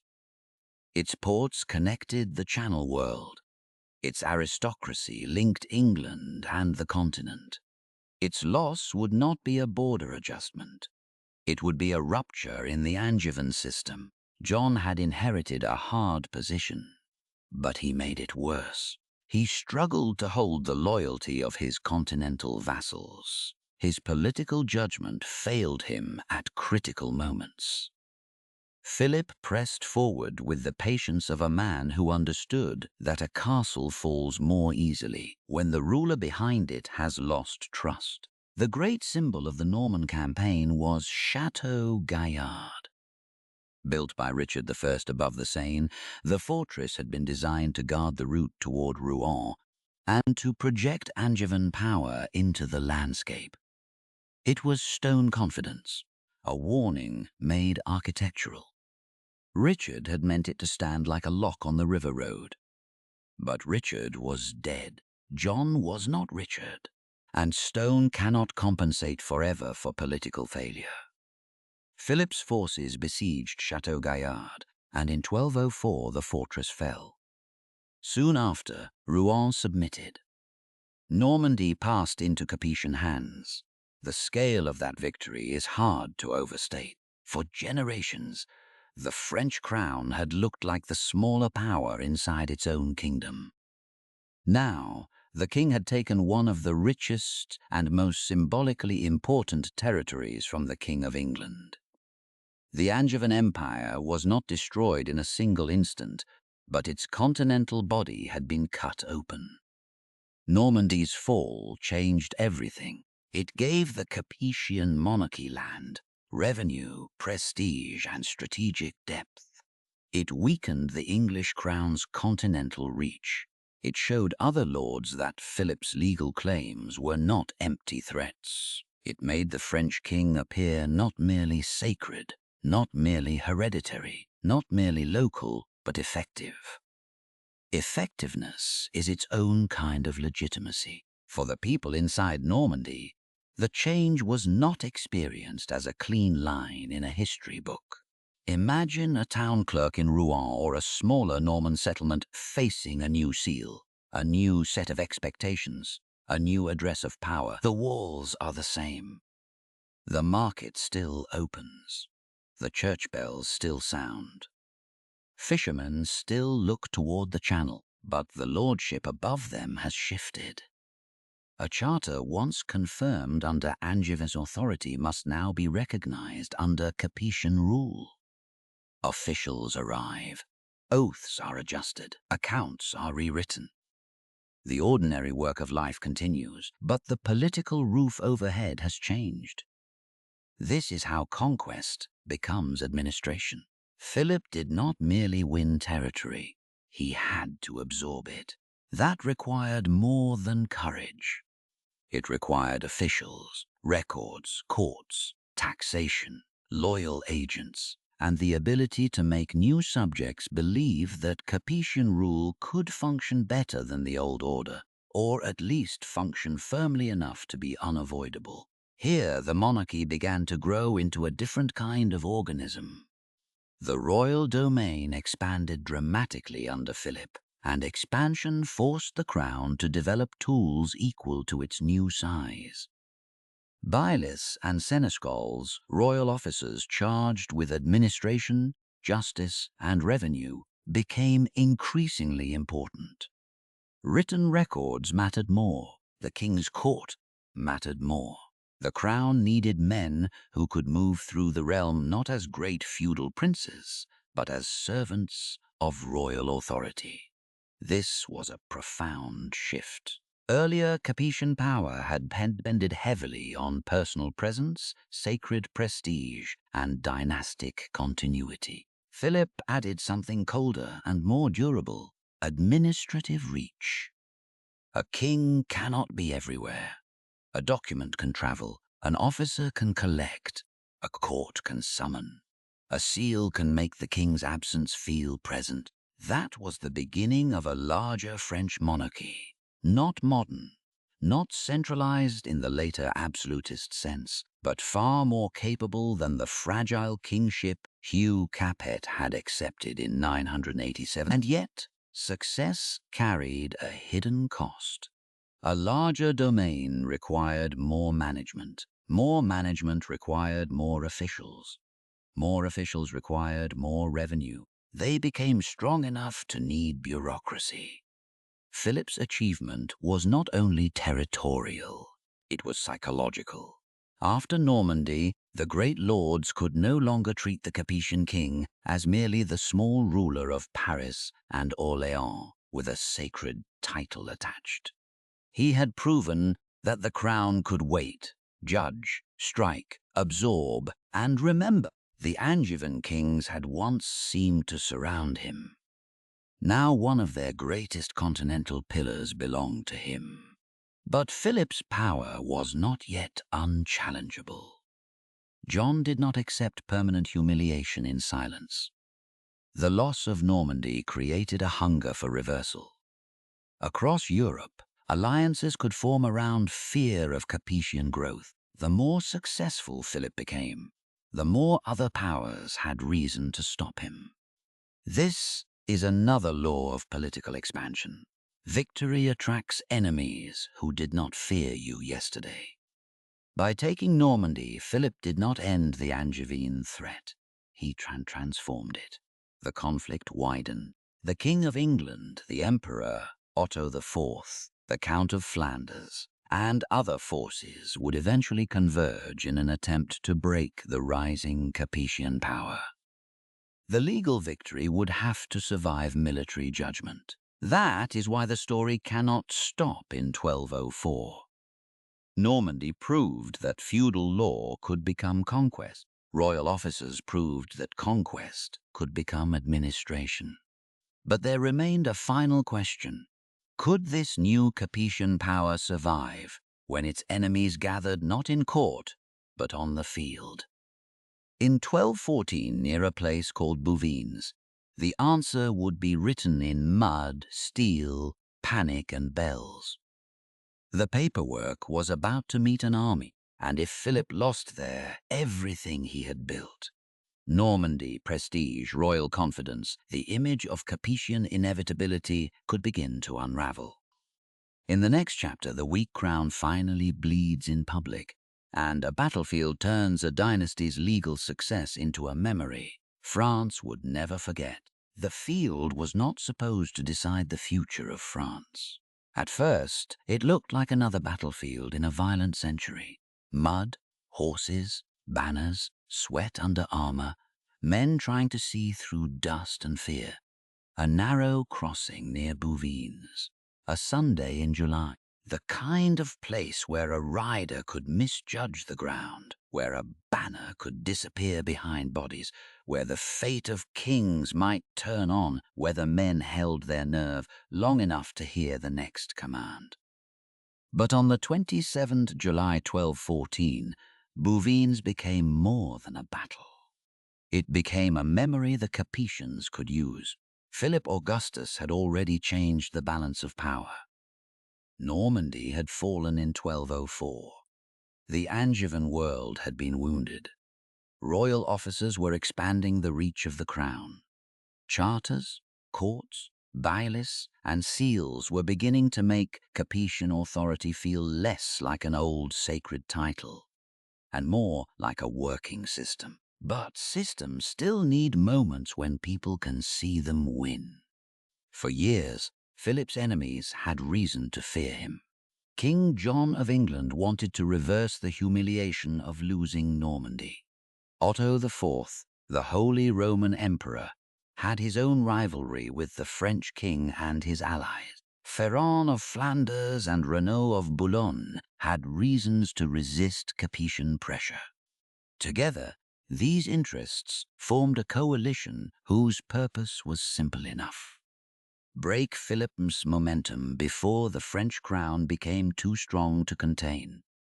This was the danger created by success. When the Capetians were weak, many lords could tolerate them. When they grew stronger, tolerance turned into alarm. The coalition against Philip was not merely a group of angry men. It was a political reaction to the changing map. Normandy's loss had shown that the King of France could enforce feudal claims with armies.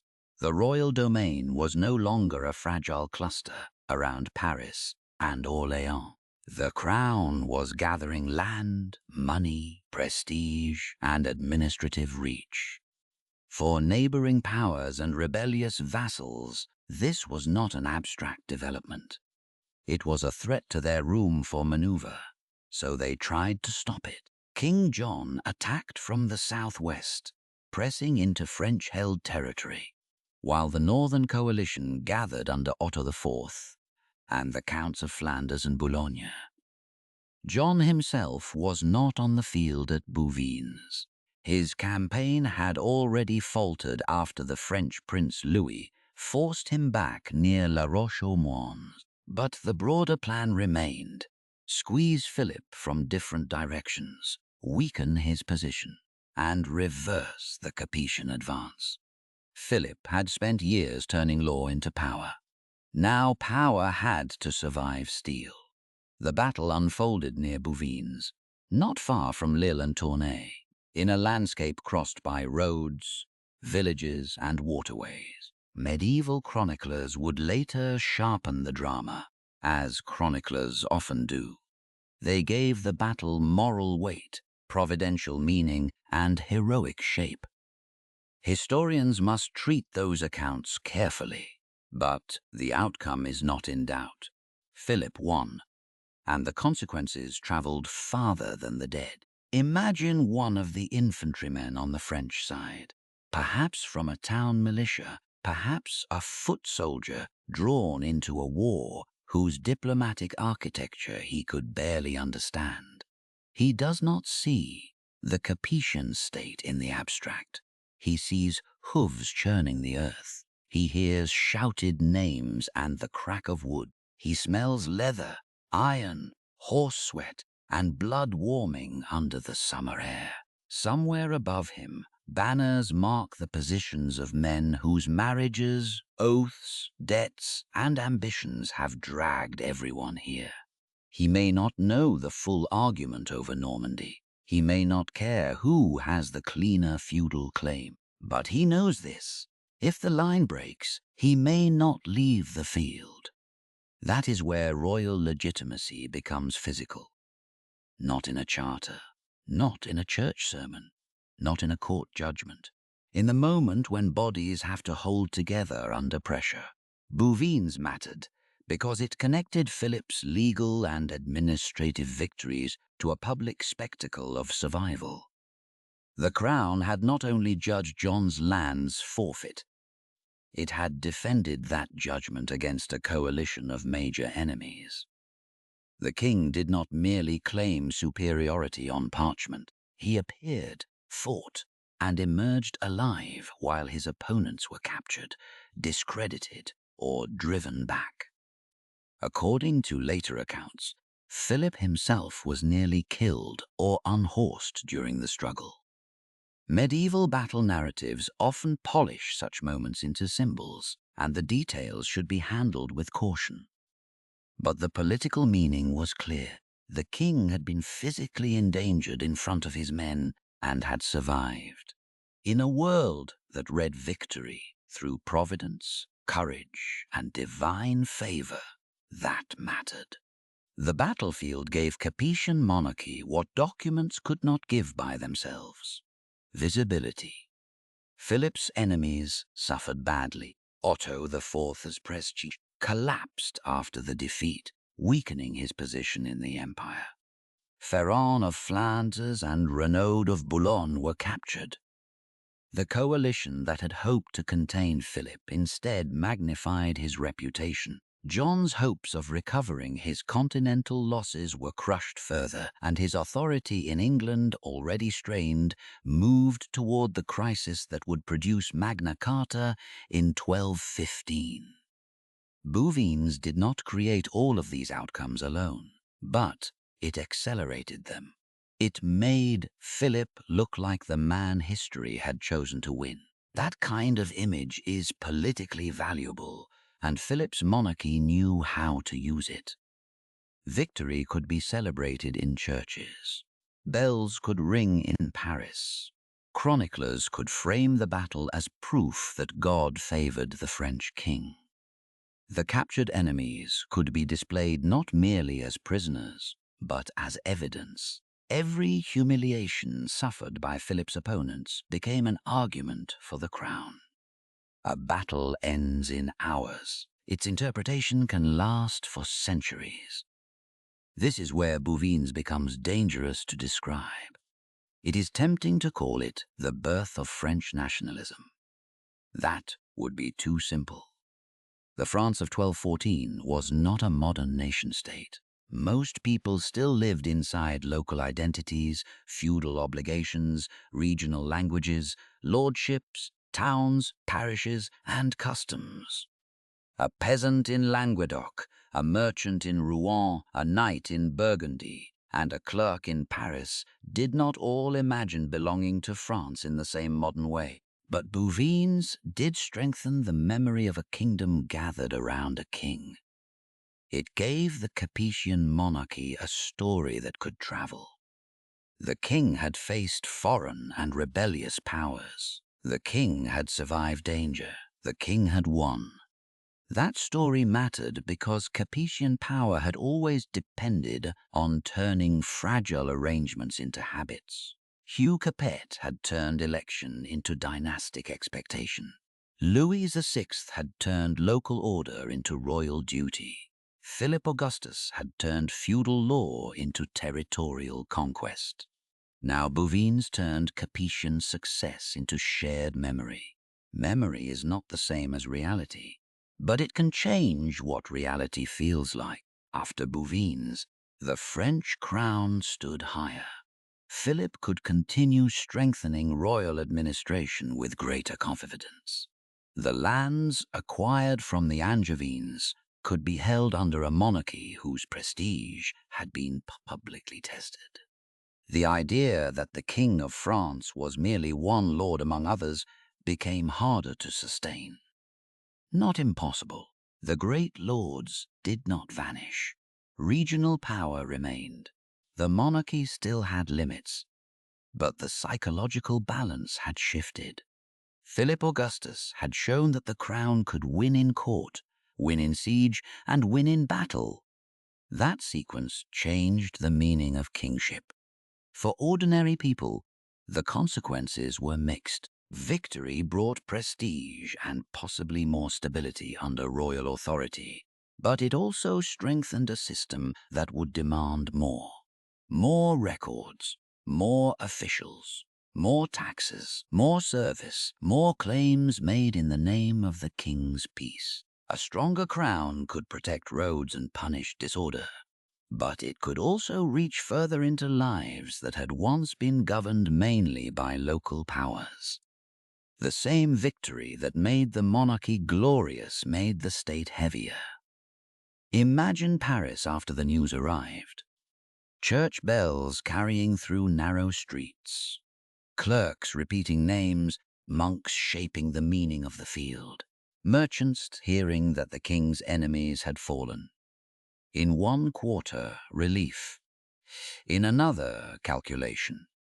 In the abbeys, gratitude written in the language of Providence. In the royal offices, a colder understanding.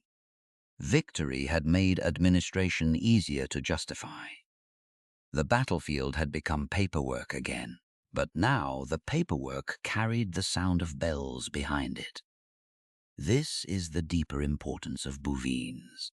It did not simply prove Philip was a successful warrior. It fused several kinds of Capetian authority into one image: sacred kingship, legal superiority, military courage, territorial expansion, and public legitimacy. The dynasty that had once survived because it was acceptable now looked increasingly unavoidable. The weak crown had found a battlefield memory, and memory gave it weight.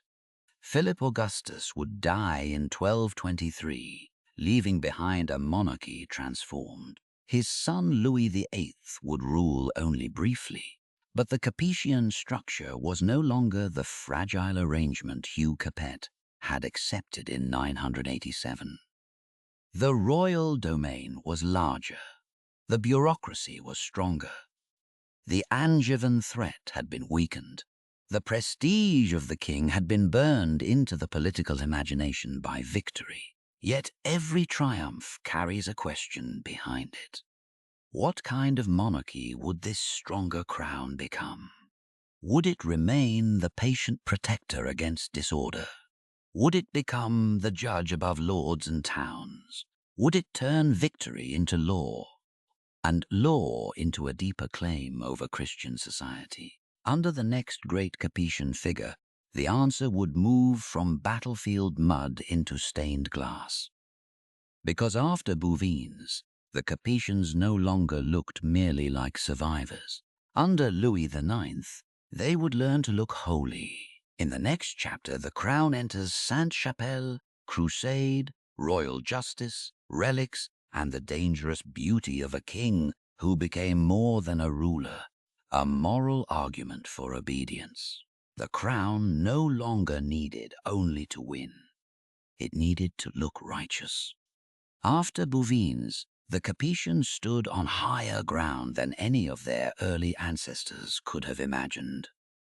Philip Augustus had broken Angevin power in Normandy, expanded the royal domain, strengthened administration, and turned victory on the battlefield into a political memory. The French crown had become larger, wealthier, more respected, and more dangerous. But strength creates its own question. What is power supposed to be for? Under Louis IX, the Capetian answer became luminous, disciplined, and deeply political. The king was not merely a warrior, not merely a landlord, not merely the highest feudal lord in a hierarchy of lords. He was to appear as judge, protector, crusader, servant of God, and moral center of the realm. The monarchy was learning to wear holiness as authority. Louis IX did not begin his reign as a commanding adult. He became king in 1226, still a child, after the brief reign and death of his father, Louis VIII. The danger was immediate. A minor on the throne was always an invitation to ambition. Great nobles could test the crown, reopen old grievances, and use the vulnerability of a child king to recover influence lost under Philip Augustus. The Capetians had built continuity. Now continuity had to be defended by a woman. Blanche of Castile, Louis's mother, became regent and guardian of the monarchy. Medieval sources often judged powerful women through suspicion or praise shaped by their own anxieties. But Blanche's political importance is difficult to deny. She protected her son's kingship against noble unrest and preserved the royal authority that Philip Augustus and Louis VIII had strengthened. Her task was not sentimental, it was structural. If the minority collapsed, the monarchy could lose momentum.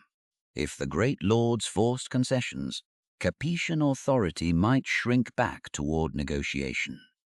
If Louis grew up under the shadow of aristocratic domination, the victory of Bouvines might become memory without machinery. Blanche held the line. She did not merely keep a child safe. She kept a system intact long enough for that child to become its most sacred face. Imagine the court during those years, letters sealed, messengers leaving in poor weather, clerics drafting responses, noble envoys watching for weakness. Somewhere inside the royal household, a boy was being formed not only as heir, but as symbol. The education of Louis IX was not simply private instruction. It was preparation for a monarchy that needed moral weight equal to its growing power. The boy would become king, but first he had to become believable as justice. This is the heart of Louis IX's reign. He understood, or at least came to embody, a new height of Capetian legitimacy. After the territorial growth of Philip Augustus, France needed a king who could make stronger monarchy feel not merely effective but righteous. A larger state requires obedience. Sacred kingship helps obedience feel like moral order. Louis became famous for justice. The most enduring images of him are not all battlefield images. They are scenes of judgment, humility, piety, and royal accessibility, especially the later memory of the king dispensing justice beneath the oak at Vincennes. Like all famous royal images, this must be handled carefully. Later memory polishes rulers into symbols. But the political meaning is clear. Louis IX wanted kingship to be associated with fairness, moral seriousness, and the correction of disorder. Justice was not softness. It was authority made acceptable. A petitioner waiting near a royal court did not need to understand the entire Capetian project. Imagine such a person.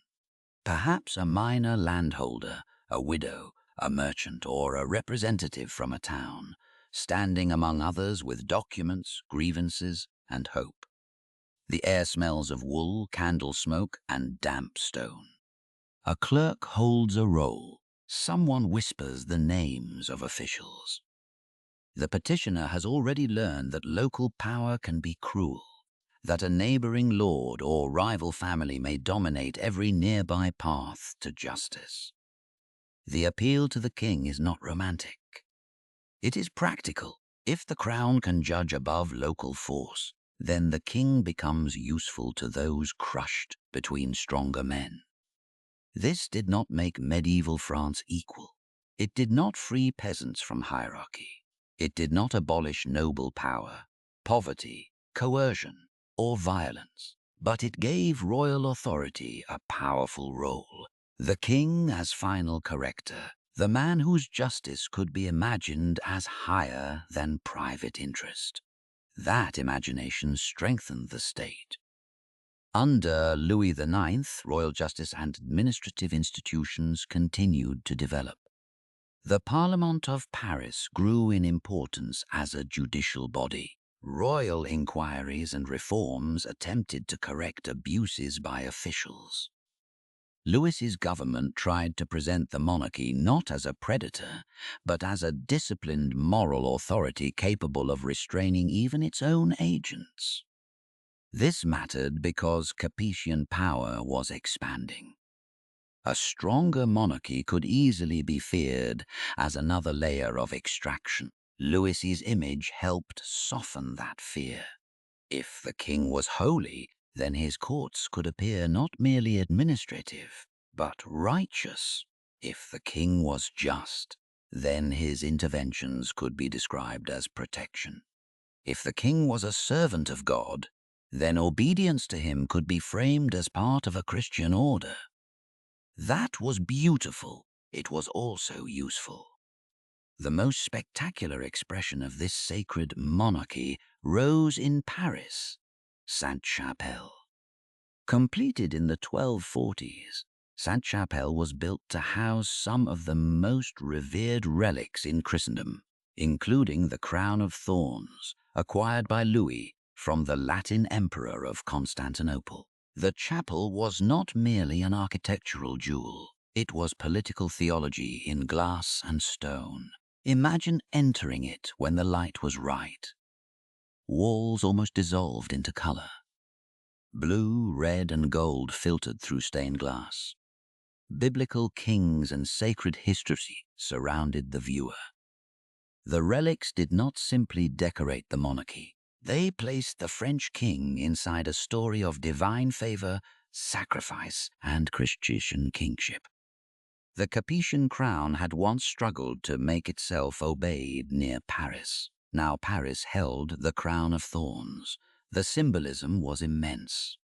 A dynasty that began with a fragile election in 987 now positioned itself as guardian of Christ's relics. The King of France was not emperor. He did not control Rome. He did not rule all Christendom. But through Sainte-Chapelle, Louis IX gave his monarchy an aura that could rival older forms of sacred authority. The sacred was becoming territorial. The holy was being housed in the capital, and the king stood between God's suffering and his people's obedience. Yet holiness did not free Louis from the material world. It pulled him deeper into it. The crusading ideal was central to his kingship. Louis did not treat crusade as decoration. He took the cross seriously, and seriousness could be costly. In 1248, he set out on the Seventh Crusade, aiming at Egypt, a strategic center of Muslim power. The expedition began with immense religious purpose and royal commitment. It ended in disaster. The French forces captured Damietta in 1249, but the campaign faltered. Disease, supply problems, military resistance, and the brutal realities of campaigning in Egypt crushed the crusading vision. At Mansoura, the army suffered heavily. In 1250, Louis himself was captured. A holy king could still be defeated. A sacred mission could still rot in heat, sickness, hunger, and mud. For the families of men who followed him, crusade was not only stained glass and vows, it was absence, debt, news delayed by months, sons who did not return, horses lost far from home, ships swallowed by distance. The grandeur of Christian kingship demanded bodies, silver, grain, and grief. Picture a family somewhere in the kingdom, hearing fragments of news from the east, no clear letter. Only rumor carried by merchants, clerics, or returning men. Damietta taken. The army in trouble. The king captured. A ransom discussed. In a chapel, candles burn before saints. At home, a woman counts what is left. This was the human cost behind sacred ambition. Louis's captivity and eventual release did not destroy his reputation. In some ways, suffering deepened the image. A king who endured defeat in the service of God could be interpreted not simply as failed, but as tested. Medieval Christian imagination could turn humiliation into spiritual seriousness. But politically, the lesson was harder. The holiness of the king did not guarantee success. After returning to France, Louis continued to rule with moral intensity and concern for justice. His prestige remained extraordinary. He mediated disputes between rulers. He cultivated the image of Christian kingship. He continued reforming administration and correcting abuses. He was not merely a dreamer of crusades. He was also a disciplined ruler of a growing monarchy. That combination made him powerful. A saintly king who cannot govern is a symbol without machinery.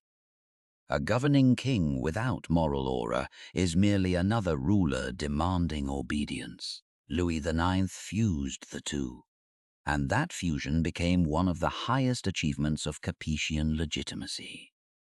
In 1270, Louis took the cross again, this time in the expedition that led to Tunis.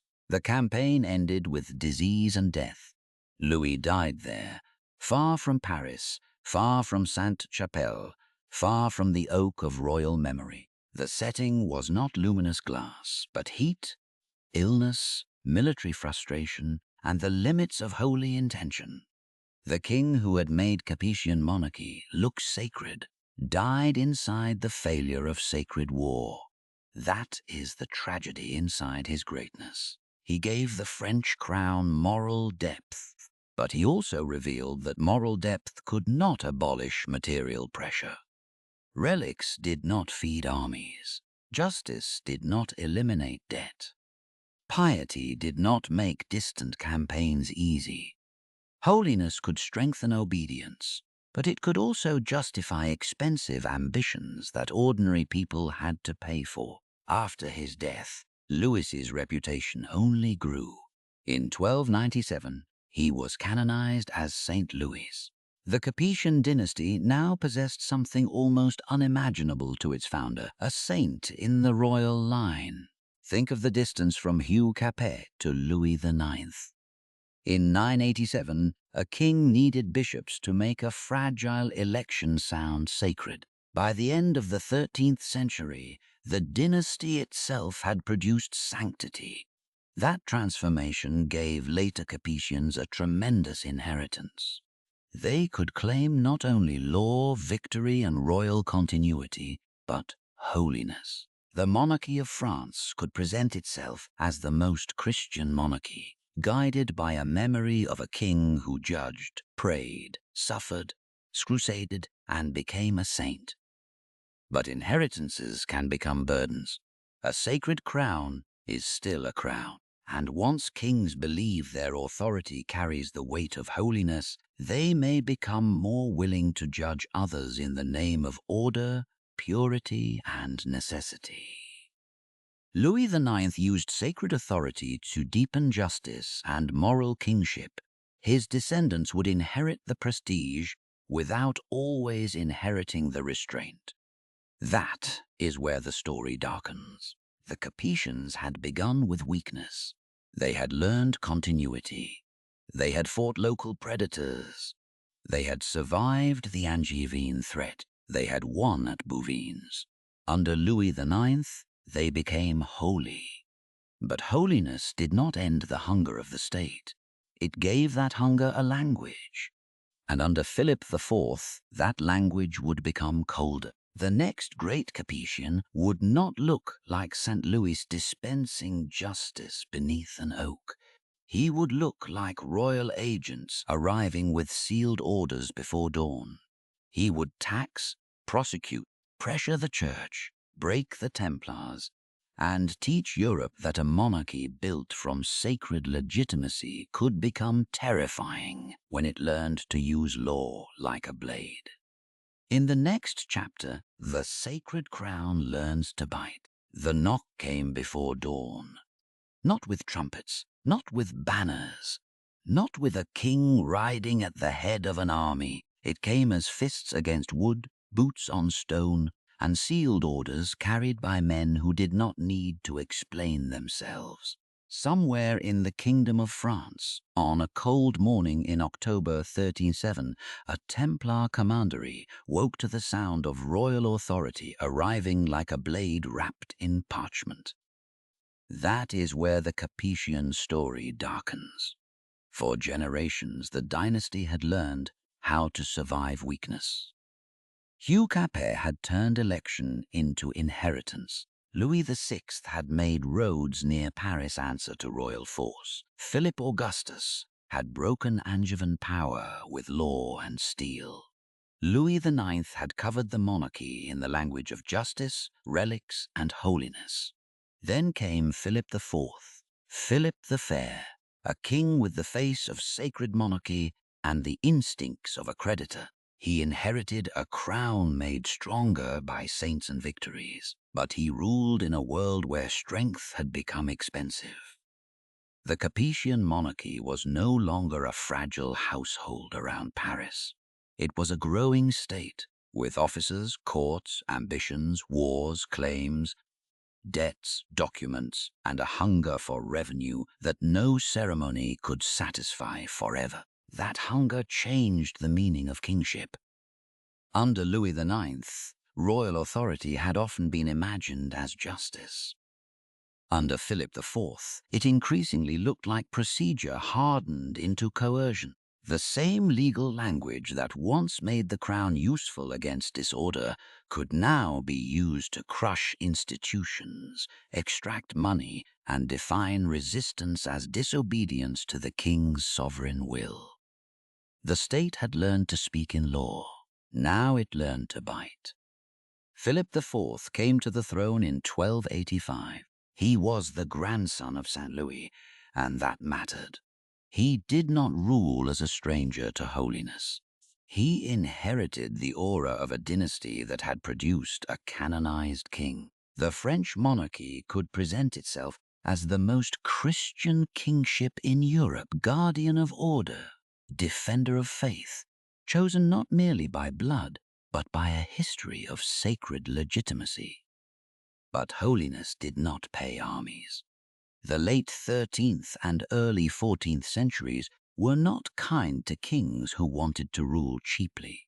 War with England over Gascony and conflict in Flanders placed constant pressure on royal finances.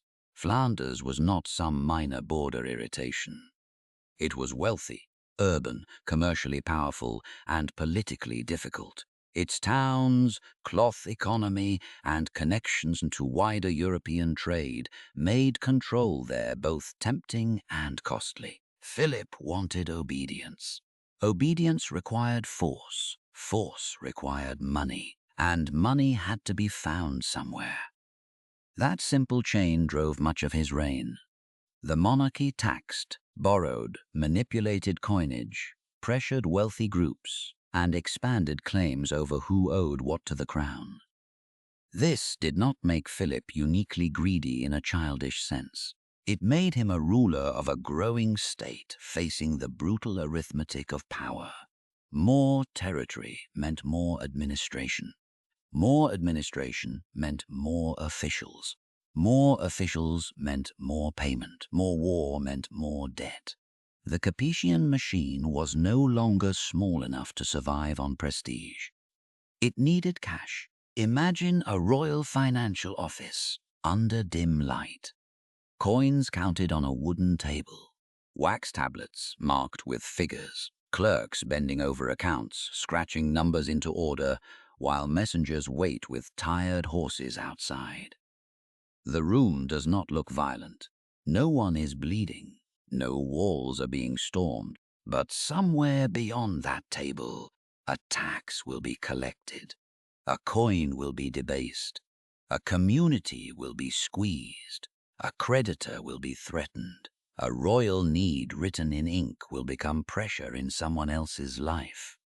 This is how administrative monarchy becomes intimate. It enters not only battlefields and courts, but purses, contracts, debts, and the price of daily life. Philip's conflict with Pope Boniface VIII revealed the larger question beneath the financial crisis. Who had the right to command obedience when sacred authority and royal necessity collided? The immediate issue was taxation of the clergy. Kings at war wanted access to church wealth. The papacy resisted unauthorized taxation of clerics. Boniface VIII, proud, learned, and uncompromising, did not intend to let secular rulers treat the church as a treasury to be opened whenever royal budgets failed. Philip did not intend to accept a limit that threatened his sovereignty. The dispute escalated into one of the great confrontations between medieval monarchy and papal authority. In 1302, Boniface issued Unam Sanctam, a powerful statement of papal supremacy. It claimed the spiritual authority's superiority in terms that struck at the pride and practical needs of kings. Philip answered not like a pious grandson asking permission. He answered like a ruler building a state around the idea that the King of France recognized no earthly superior in the government of his realm. Assemblies were summoned. Lawyers argued. Propaganda flowed. Royal authority was wrapped in the language of the community of the realm. The king's advisors helped present Philip not as a rebel against faith, but as defender of the kingdom against papal overreach. This was a crucial development. The Capetian crown had used the church to sanctify itself for centuries. Now it was strong enough to challenge the church in the name of the realm. The confrontation reached its most dramatic point in 1303 at Anagni, when forces associated with Philip's minister Guillaume de Nogaret confronted Boniface VIII. The Pope was seized and humiliated, though soon released. He died shortly afterward. The exact emotional and medical relationship between the humiliation and his death should not be simplified into a neat theatrical cause. But politically, the shock was enormous. A French king's agents had laid hands on a pope. Even if the legal and theological arguments were complex, the image was unmistakable. The sacred order had been violated by royal will. To Philip's supporters, this could be framed as resistance to papal arrogance. To his enemies, it looked like sacrilege. To history, it marks a moment when Capetian kingship stepped out from beneath the shadow of the very spiritual authority that had helped make it legitimate. The crown that once needed bishops to survive had become bold enough to frighten bishops. Then came the Jews. In 1306, Philip expelled the Jews from France and confiscated their property. This must not be treated as a mere financial measure stripped of human suffering. Medieval anti-Jewish policy was built from religious hostility, social suspicion, royal convenience, debt politics, and fiscal opportunity. Philip's action was part of that larger pattern of persecution, but it also served immediate royal interests. For the crown, confiscation brought resources. For Jewish communities, it meant rupture. Homes left behind, books abandoned or seized, debts redirected, families forced onto roads under threat. The language of royal order became the experience of dispossession. A stronger state does not only protect, it also decides who is vulnerable. The expulsion showed how Philip's monarchy could turn legal power against communities that lacked protection. It also revealed a dangerous truth about sacred kingship. When political authority claims moral purity, exclusion can be made to look like cleansing. And then, 1 year later, the king struck at the Templars. On Friday, the 13th of October 1307, members of the Knights Templar across France were arrested by royal order. The charges were shocking: heresy, blasphemy, obscene rituals, denial of Christ, corruption. Confessions were extracted under pressure and torture. The accusations spread through Europe like poison. The story is famous because it invites legend. It must be handled carefully.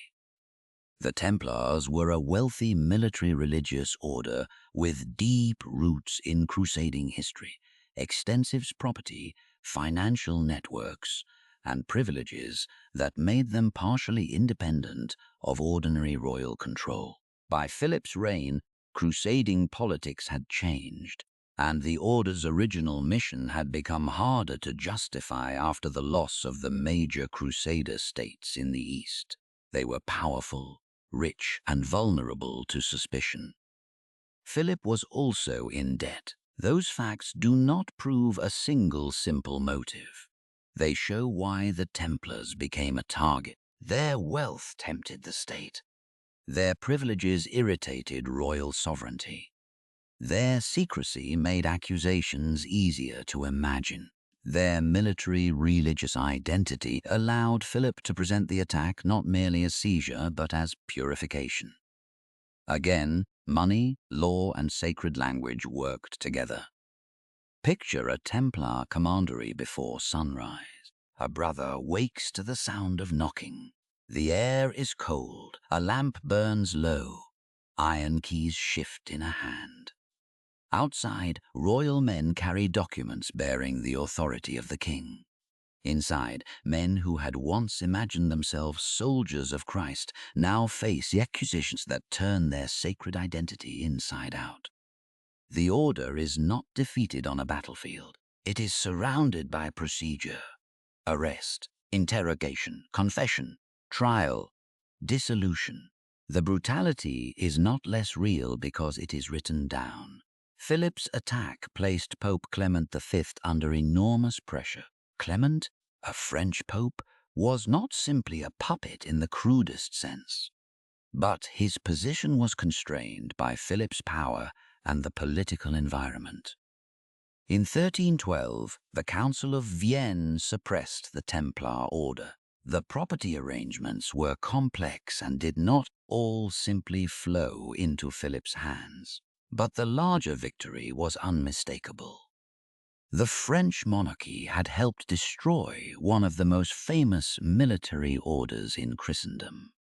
The grandson of St. Louis had turned sacred policing into statecraft. That is why Philip IV feels like the dark mirror of Capetian success. Everything the dynasty had built was still present: legitimacy, law, sacred monarchy, royal administration, the idea of the king as guardian of Christian order. But the emotional temperature had changed. Justice had become colder. Procedure had become sharper. The crown no longer only asked to be obeyed because it protected order. It increasingly defined order as whatever the crown required. This did not mean Philip was irrational. He was often brutally rational. That is what makes him frightening. A foolish tyrant destroys carelessly. Philip's monarchy destroyed through arguments, warrants, councils, accusations, and offices. It knew how to make violence look like correction. It knew how to turn debt into policy, policy into prosecution, and prosecution into moral theater. The state was becoming more sophisticated. The sophistication did not make it kinder. In 1309, the papacy moved to Avignon under Clement V, beginning the period later known as the Avignon Papacy. It would be inaccurate to say Philip personally controlled every pope like a puppet master. The reality was more complex, shaped by French influence, Italian instability, papal politics, and the changing balance between monarchy and church. But symbolically, the shift mattered. The papacy, once the towering universal authority before which kings had to bow, now seemed geographically and politically closer to French power. Christendom had changed. So had France.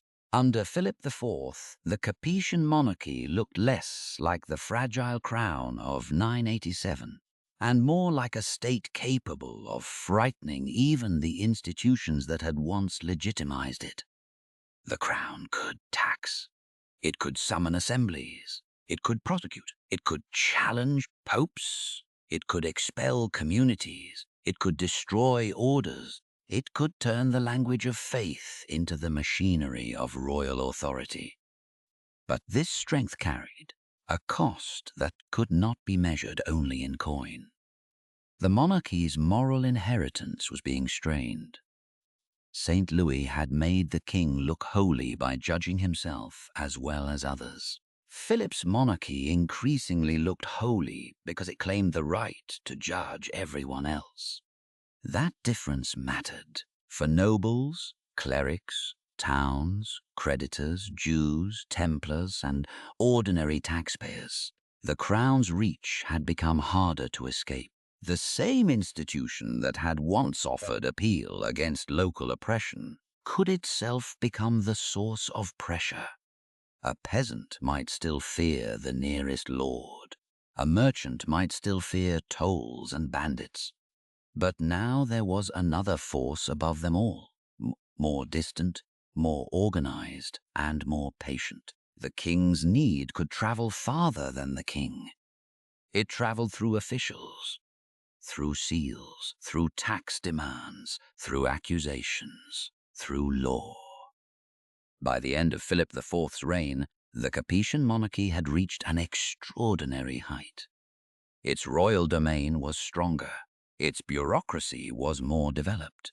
Its ideological confidence was enormous. It had faced down the papacy, broken the Templars, and pushed the idea of French royal sovereignty further than any early Capetian could have imagined.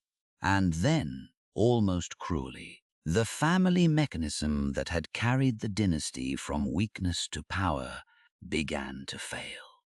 Philip had built a terrifying crown, but crowns still need heirs. The entire Capetian miracle had depended on the smooth passage from father to son, Hugh to Robert, Robert to Henry, Henry to Philip. Generation after generation, male succession had turned uncertainty into habit. The dynasty had survived because it made the future look prepared before the present ended. Under Philip IV, the state had never looked stronger. The bloodline was about to show its weakness. His sons would inherit the throne one after another, and one after another, they would fail to leave the male heir the system required. The same dynasty that had mastered death through continuity would now face a quieter enemy than Pope, Templar, or English king: biology. In the next chapter, the Capetian myth cracks not on a battlefield, not in a papal palace, not in a Templar dungeon, but in the royal nursery, where the strongest monarchy in France discovers that its oldest trick can no longer save it. The strongest crown in France was defeated by an empty cradle. Not by the Pope, not by the Templars, not by the King of England. After Philip IV, the Capetian monarchy looked more powerful than it had ever looked before. It could challenge the papacy. It could summon assemblies. It could tax, prosecute, confiscate, intimidate, and wrap harsh policy in the language of law. The dynasty that had begun in 987 with Hugh Capet's fragile election had become a formidable state. But the oldest mechanism of Capetian survival had always been simpler than law. A father died. A son followed. Again and again, from Hugh Capet to Robert II, from Robert to Henry I, from Henry to Philip I, from Philip to Louis VI, and onward through the centuries. The dynasty had crossed death by placing a male heir on the other side of it.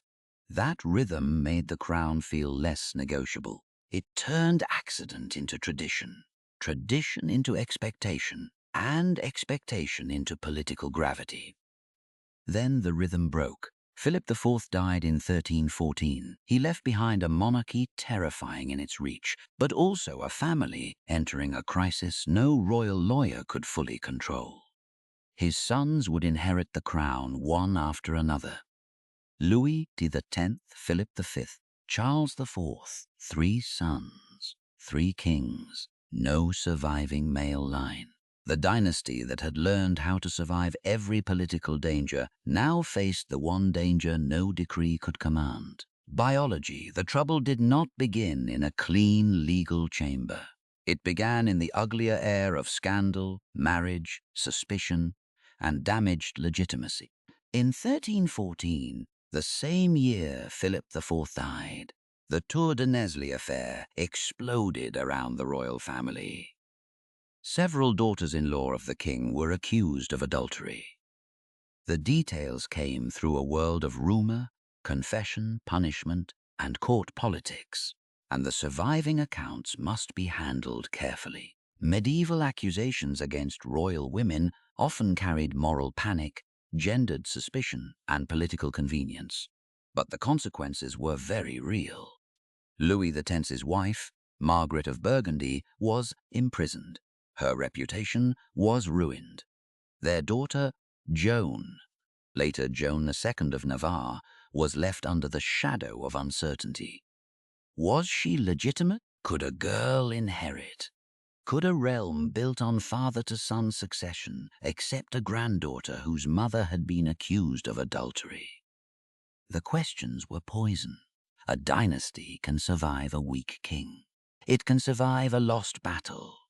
It can even survive a hated tax. But uncertainty about the body of the heir reaches into the deepest nerve of hereditary monarchy.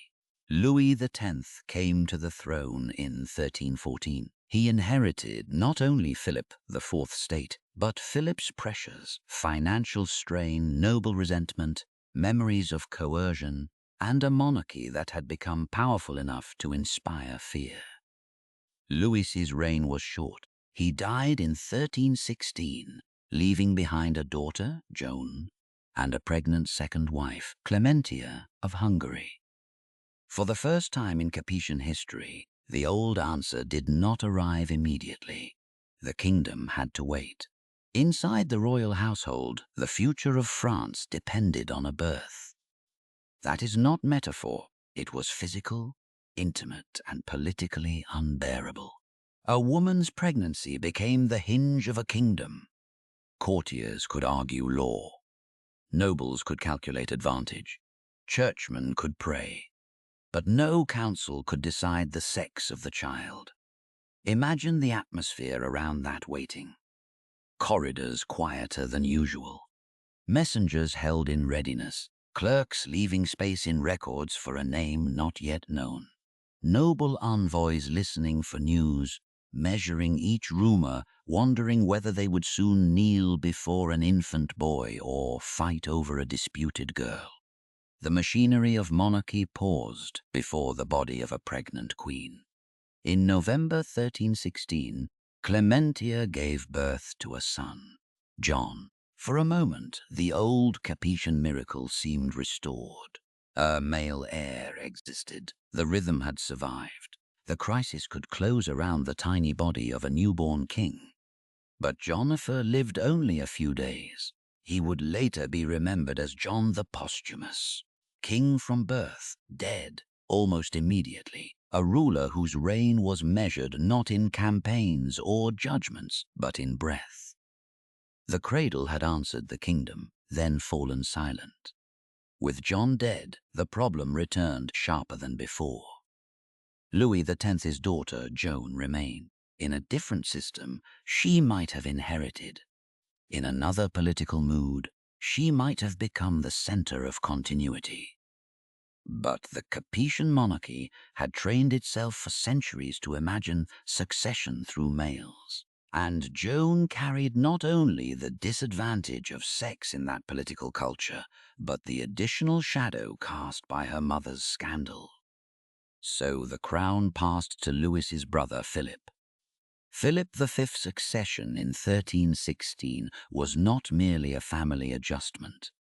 It was a constitutional moment before France had a modern constitution. The decision pushed the kingdom toward a principle that women should not succeed to the French throne.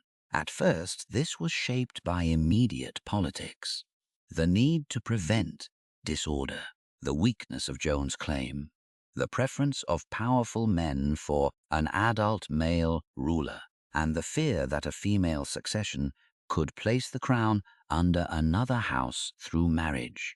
Only later would the language of Salic law become the great legal costume placed over this exclusion. The rule did not descend from heaven fully formed. It hardened because crisis needed an answer. That is how law often grows around power.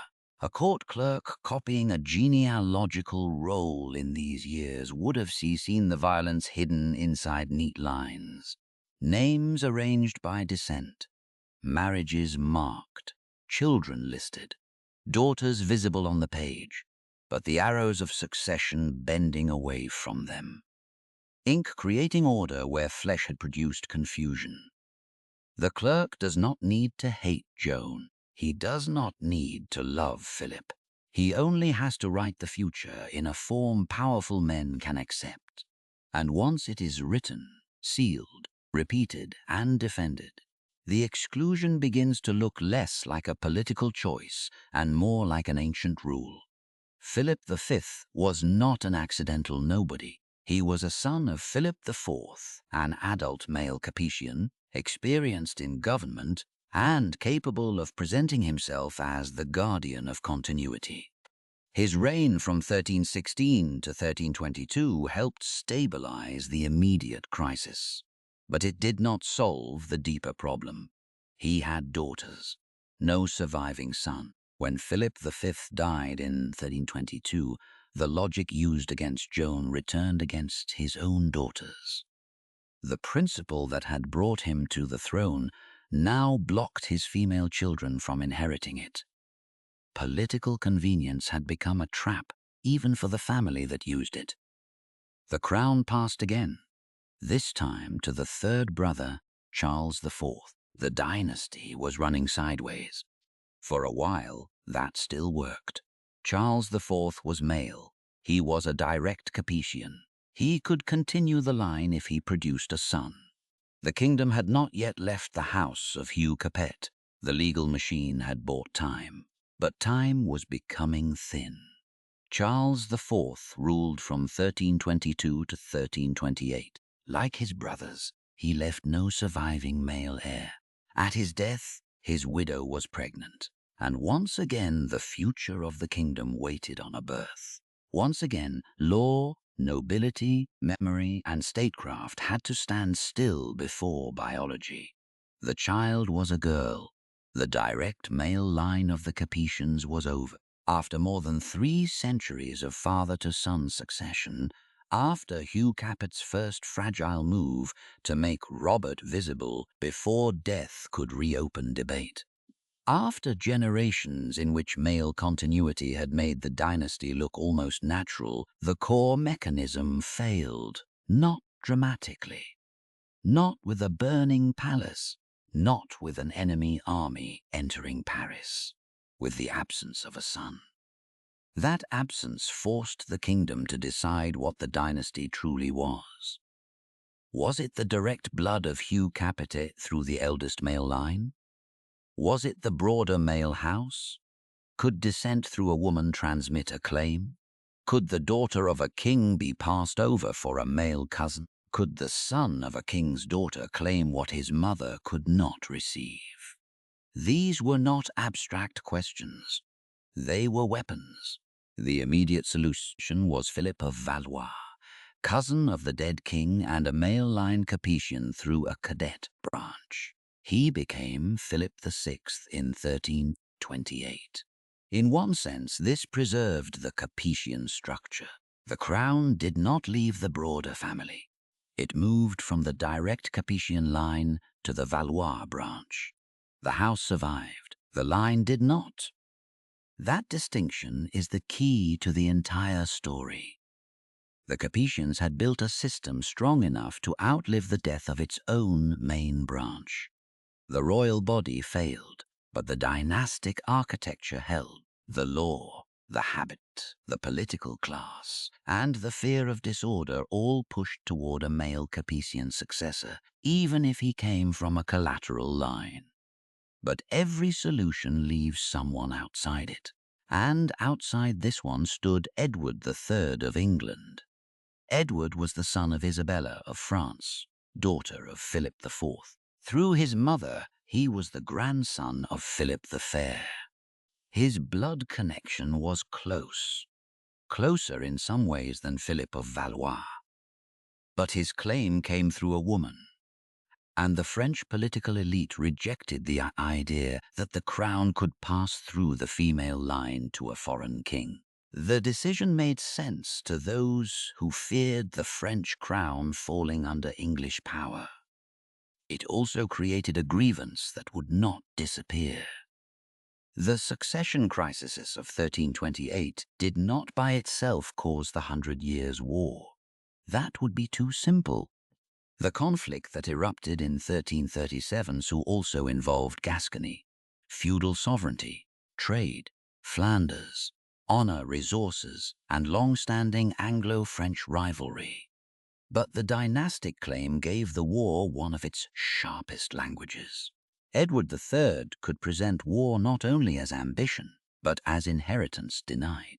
That is how a legal solution became a future battlefield. The Capetians had escaped one crisis by choosing a rule that excluded women and favored the male line. In the short term, it preserved French autonomy and avoided a contested female succession. In the long term, it helped give the English king a powerful grievance and pushed France into one of the longest conflicts in medieval Europe. This is the cruelty of dynastic politics. A decision can be necessary and dangerous at the same time. For the people who would later endure war, chevauchée, taxation, destroyed villages, famine, and occupation, the genealogical arguments of 1328 might have seemed impossibly distant. Yet, those arguments mattered. Lines drawn on parchment could become raids through fields. A daughter passed over in a council could become a claim carried by armies. A rule designed to protect the kingdom could help drag that kingdom into generations of violence. Imagine the genealogist again, tracing descent from Philip IV Louis. Philip, Charles, Isabella, Edward, Philip of Valois, Joan. Daughters visible, sons absent, cousins advancing. The page looks controlled. The ink dries quietly. Outside the archive, history is preparing horses. By 1328, the direct Capetian dynasty had ended. But the monarchy did not collapse. Paris did not fall into permanent anarchy. The royal administration did not vanish. The idea of the French crown did not dissolve into the air. That is the remarkable thing. The early Capetians had spent centuries making the throne larger than any one man. Philip Augustus had made it territorial. Louis IX had made it sacred. Philip IV had made it legal and administrative. So when the direct line failed, the structure could transfer itself to another branch. The myth cracked. The system adapted. This is why the Capetian story is not simply a rise and fall. If it were only the story of the direct line, it would end in 1328 with Charles IV and the unanswered absence of a son. But the real Capetian achievement was stranger. They had created a dynastic technology capable of changing its name while preserving its logic. Valois was not a rejection of Capetian power. It was Capetian survival by another route. The same would happen again centuries later when Valois failed and Bourbon rose. The names would change. The lilies would remain. The idea that the French crown belonged somewhere inside the male Capetian house would continue to shape politics long after Hugh Capet's direct descendants had vanished. Still, something had been lost in 1328. The clean father-to-son miracle was over.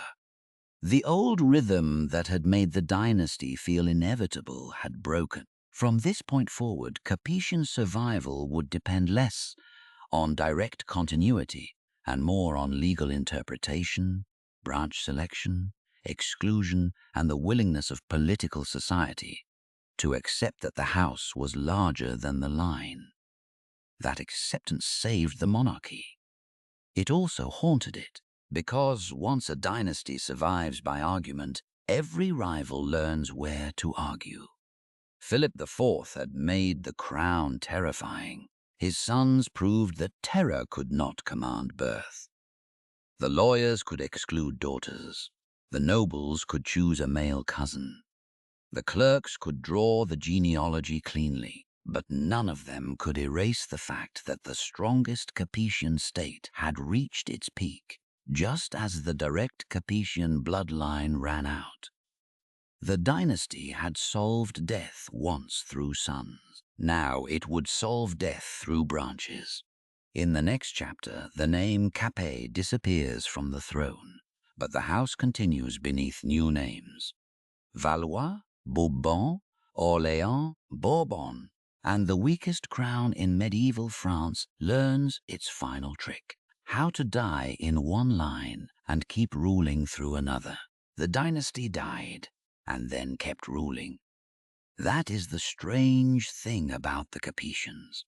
In 1328, the direct male line of Hugh Capet ended with Charles IV. For any simple story, that should have been the closing scene. The founder's blood had passed from father to son for more than 300 years, and now the line had run out of sons. The old miracle had failed. The cradle had fallen silent. The clean rhythm of inheritance was broken. But history is rarely clean enough to obey a family tree. The throne did not become empty for long. The kingdom did not dissolve into permanent anarchy. The royal courts, officers, seals, tax habits, territorial claims, legal memory, and sacred aura of the French crown did not vanish because one line of men had ended. The Capetians had built something larger than their own direct descent. They had built a house, and a house can have many doors. The door that opened in 1328 was Valois. Philip of Valois, cousin of Charles IV, became Philip VI of France. He was not the son of the dead king. He was not the grandson of Philip IV through the direct male line. But he was a male line Capetian, descended from Charles of Valois, brother of Philip the Fair. In the political logic accepted by the French elite, that mattered more than a closer claim carried through a woman. The decision preserved continuity. It also planted a war inside the future. Edward III of England stood outside the chosen path. Through his mother, Isabella of France, he was the grandson of Philip IV. In blood proximity, his claim could be made to look powerful. But that claim passed through a woman, and the men deciding the French succession did not want the crown to travel through Isabella into the hands of the English king. So the French crown stayed in France. But the argument did not die. It sharpened. This is how dynastic law becomes battlefield weather. A rule that looks neat in a council chamber can travel outward through treaties, grievances, ambassadors, merchants, tax demands, and finally mounted men riding through fields that had never seen the genealogy they were dying for. The 100 Years' War did not begin only because of the Capetian succession crisis. That would be too simple. Gascony mattered, Flanders mattered, Trade mattered.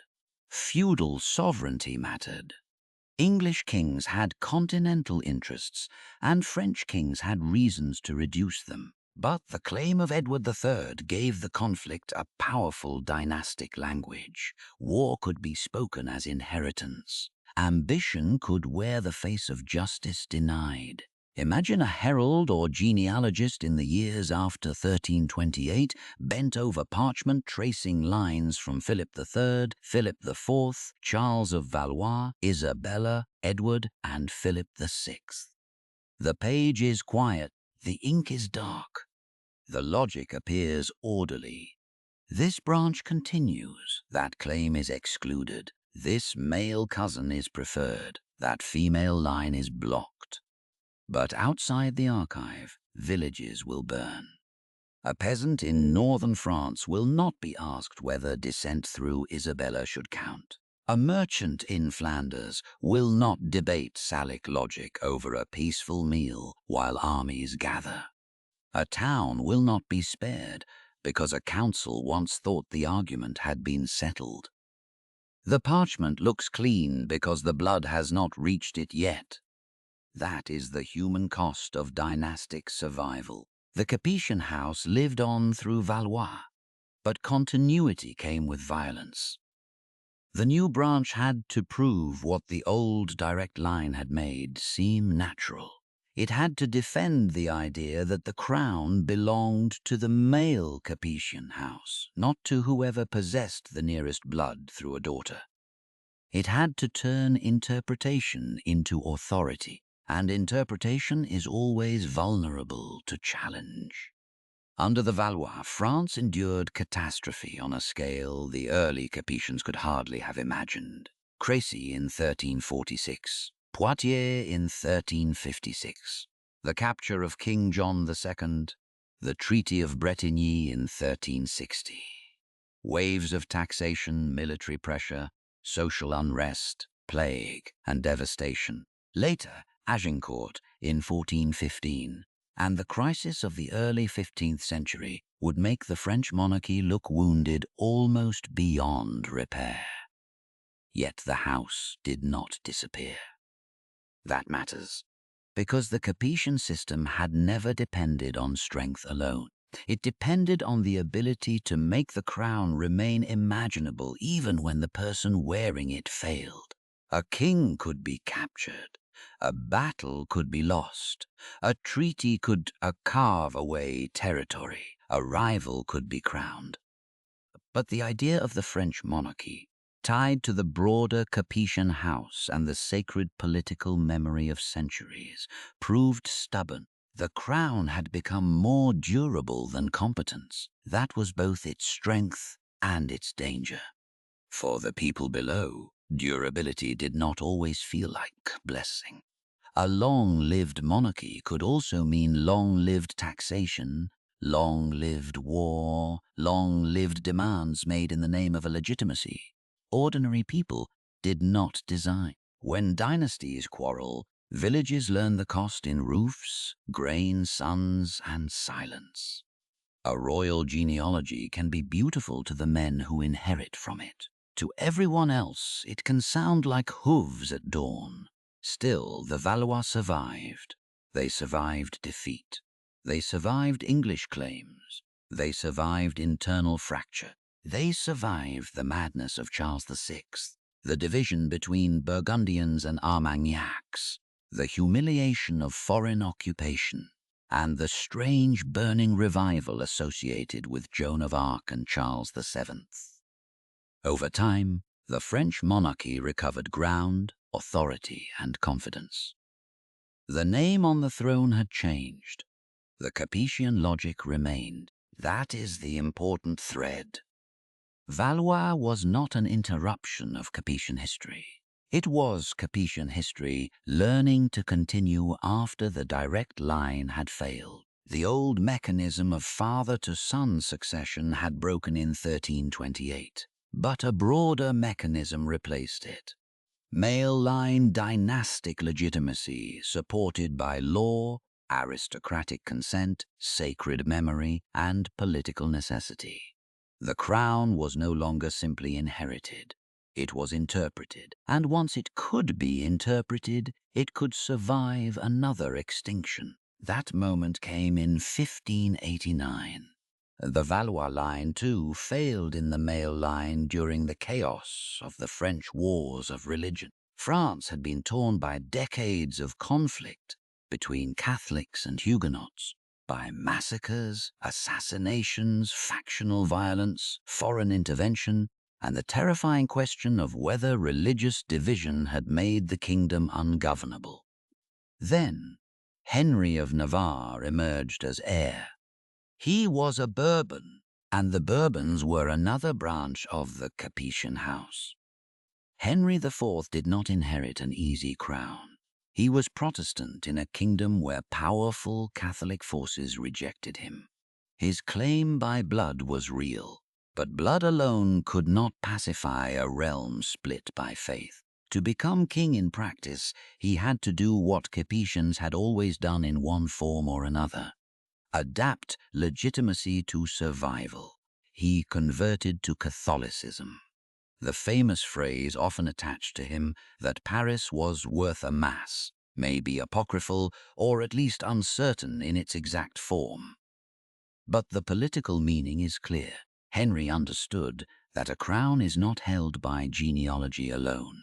It must be made acceptable to the forces that can destroy it. In 1589, the Capetian house changed its ruling name again. Valois gave way to Bourbon. The dynasty had died twice and continued twice. That is not immortality. It is adaptation. Under the Bourbons, the French monarchy moved into a very different world. The medieval structures of Capetian kingship did not remain unchanged. The state grew larger, more centralized, more fiscal, more ceremonial, more absolute in its claims. The lilies of France passed into the age of gunpowder, confessional politics, standing armies, colonial competition, court spectacle, and eventually Versailles. But beneath the transformation, the old Capetian achievements still mattered. The Bourbons could rule because centuries had taught France to imagine monarchy as a hereditary, sacred, legal, and national institution tied to a particular royal house. The form changed, the scale changed, the language changed. But the deep habit of dynastic legitimacy had been built long before Versailles glittered. Hugh Capet's small crown had become a vast inheritance, and vast inheritances become prisons. By 1789, the Bourbon monarchy faced a crisis unlike anything the early Capetians had known. Debt, taxation, social inequality, Enlightenment politics, administrative contradiction, aristocratic privilege, food shortages, and public anger converged into revolution.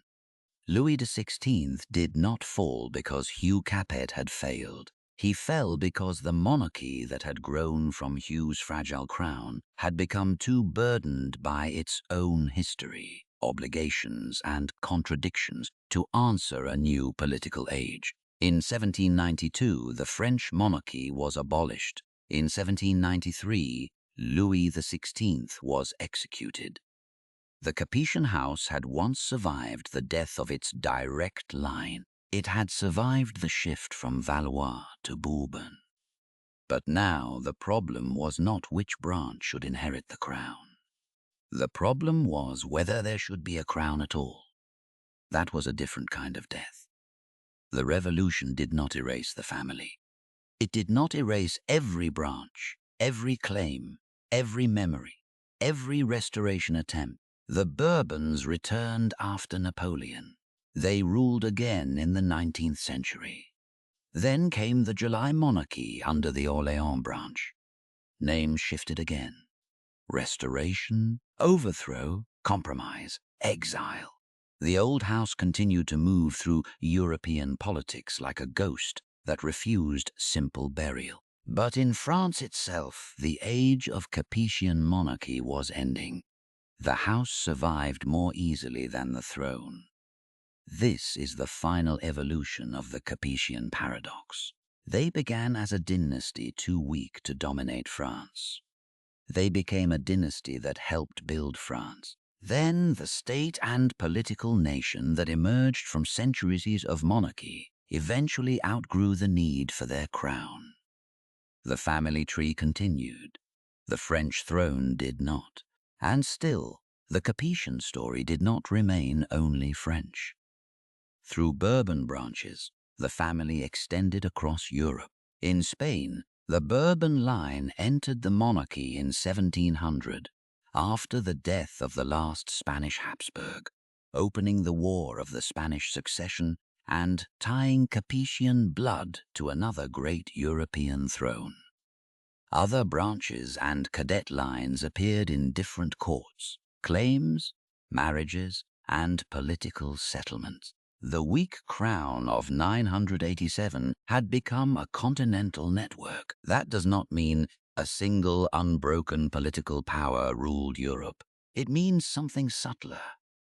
A family that began by needing acceptance from Frankish magnates eventually became one of the most durable dynastic structures in European history, surviving not through one straight line, but through branching, adaptation, legal argument, religious compromise, and the ability to attach itself to different political worlds. Valois, Bourbon, Orléans, Bourbon. Different names, different courts, different centuries, but all carrying the long echo of the Capetian solution. The solution was never pure strength. It was continuity made flexible. That flexibility came at a cost. Every branch required a rule. Every rule excluded someone. Every exclusion could become grievance. Every grievance could become war. Every war demanded taxes, soldiers, obedience, and memory. The dynasty survived by turning family into law, but law never removed violence from the story. It often gave violence a cleaner signature. This is why the Capetian legacy is so difficult to judge. They helped build the French monarchy. They strengthened courts, administration, royal justice, territorial unity, and the idea of a kingdom larger than local lordship.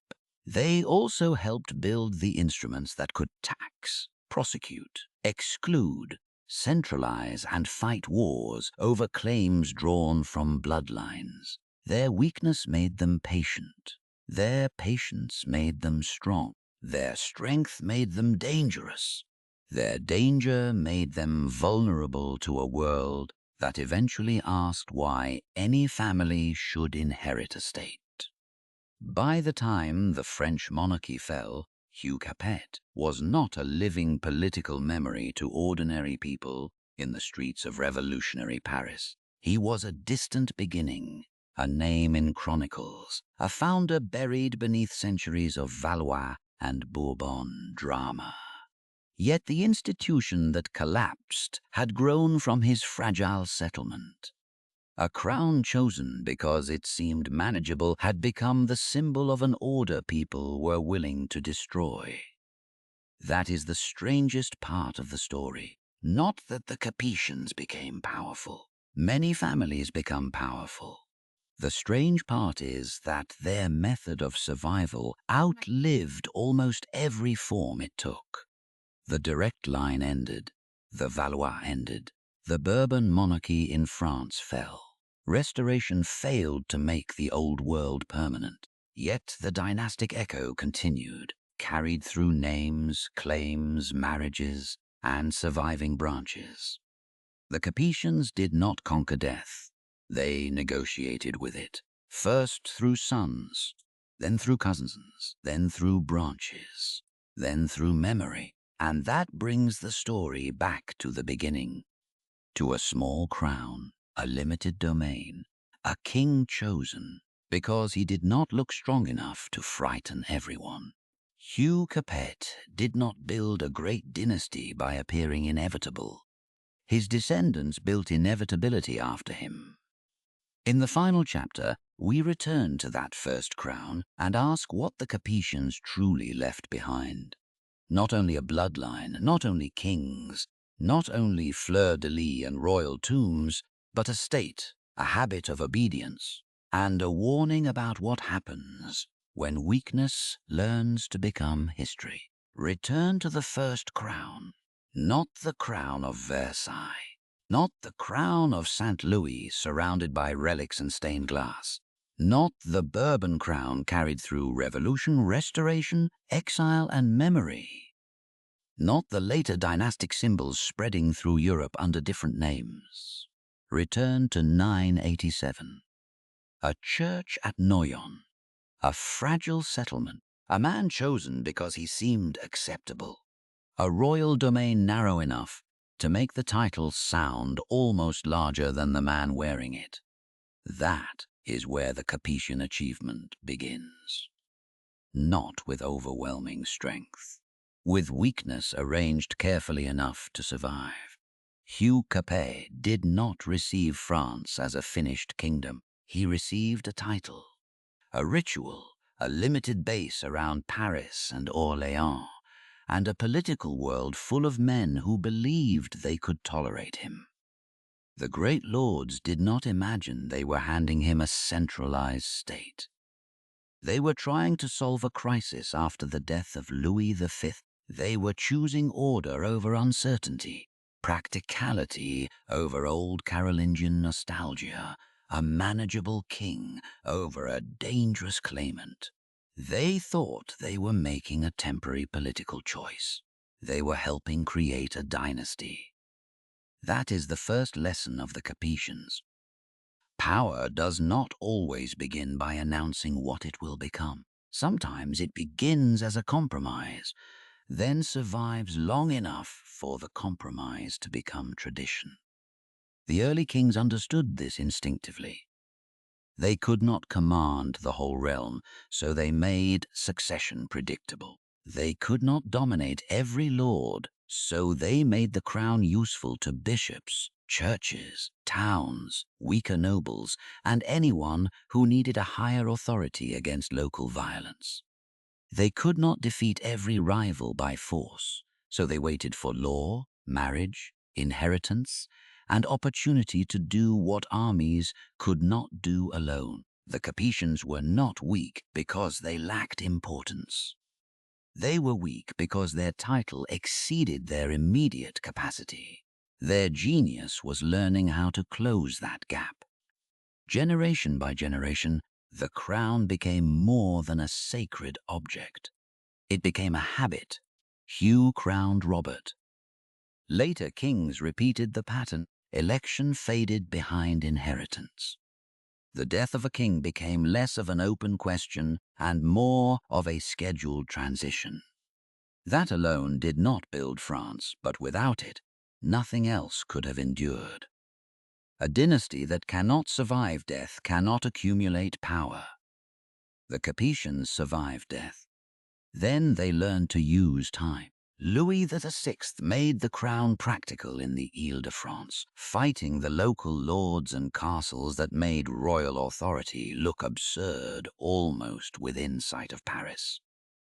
The struggle was muddy, repetitive, and local, but it changed the meaning of kingship. The king was not only anointed. He could arrive, he could punish, he could protect a road, defend a church, and make disorder answer to something higher than a private tower.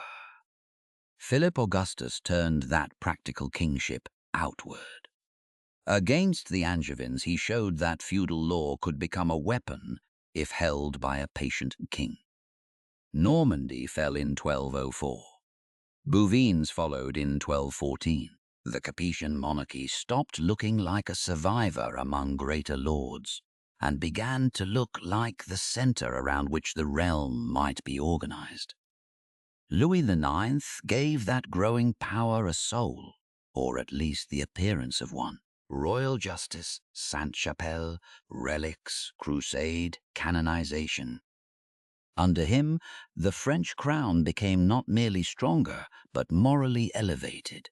The dynasty that once needed churchmen to justify its fragile beginning now produced a saint. Then Philip IV showed the danger hidden inside that inheritance. The sacred crown could judge, the legal crown could prosecute. The administrative crown could tax, seize, summon, and destroy. Under him, the monarchy confronted the papacy, expelled the Jews, attacked the Templars, and pushed royal sovereignty into colder territory. The state became more capable. It also became more frightening. The tools built for order could be used for pressure. The language of justice could sharpen into accusation. The authority of a Christian king could become a weapon against anyone declared unsafe. This is the second lesson of the Capetians. Institutions do not remain innocent because they were born from real needs. Succession solved disorder. Justice restrained local violence. Administration made a growing realm governable. Sacred kingship gave authority moral weight. But each solution could become a new danger.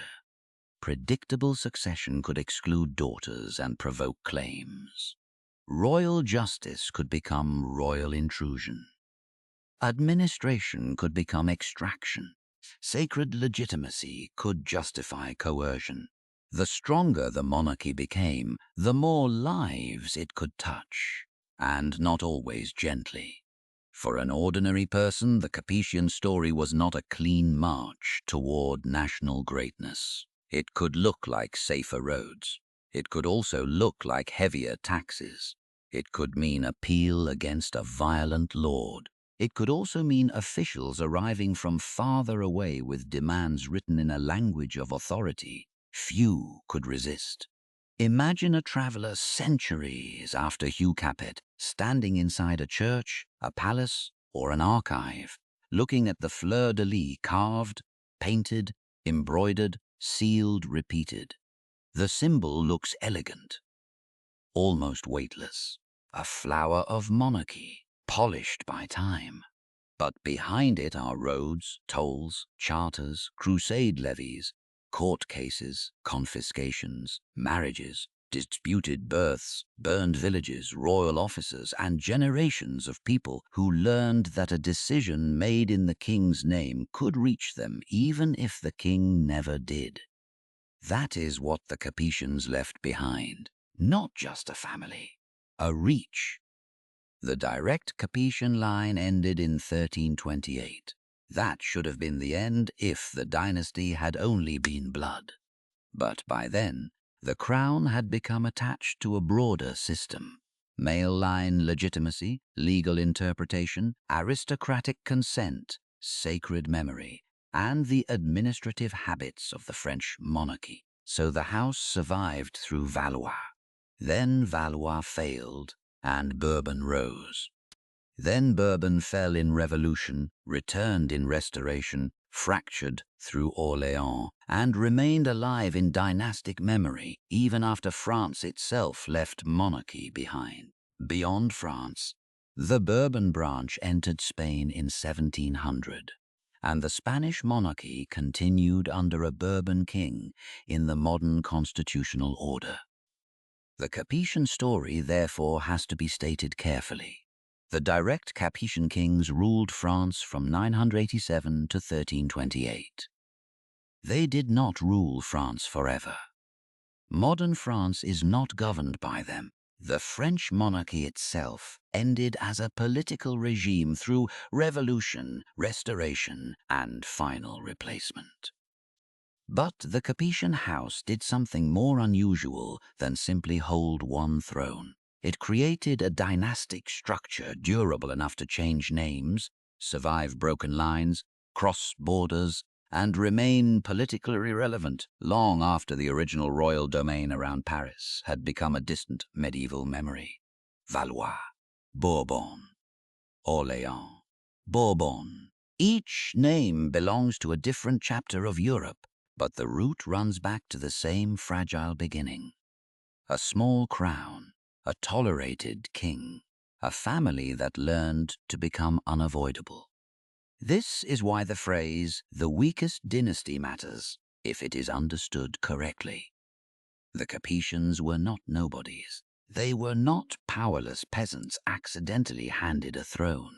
They were aristocrats of immense standing, tied to the Robertians, close to churchmen, embedded in the politics of West Francia. Their weakness was specific. As kings, they initially possessed far less direct control than their title suggested. That weakness shaped them. A ruler who begins with overwhelming force may spend it carelessly. A ruler who begins surrounded must learn patience, disguise, law, alliance, memory, and timing. The Capetians could not afford to act like emperors, so they learned to act like heirs to the future. They won slowly. And because they won slowly, their victory sank deep. By the time people noticed how much the monarchy had changed, the old compromise of 987 had become a framework of obedience. The king was no longer merely one lord among others. He was judge, suzerain, sacred ruler, military leader, administrator, tax demander, symbol of the realm, and eventually the center of a state. That transformation did not happen because one genius planned 8 centuries of history. No dynasty sees that far. It happened because each generation solved the problem immediately before it, and each solution became material for the next generation. Hugh needed his son accepted. Louis VI needed the roads near Paris controlled. Philip Augustus needed the Angevin threat broken. Louis IX needed stronger monarchy to look just. Philip IV needed money and sovereignty.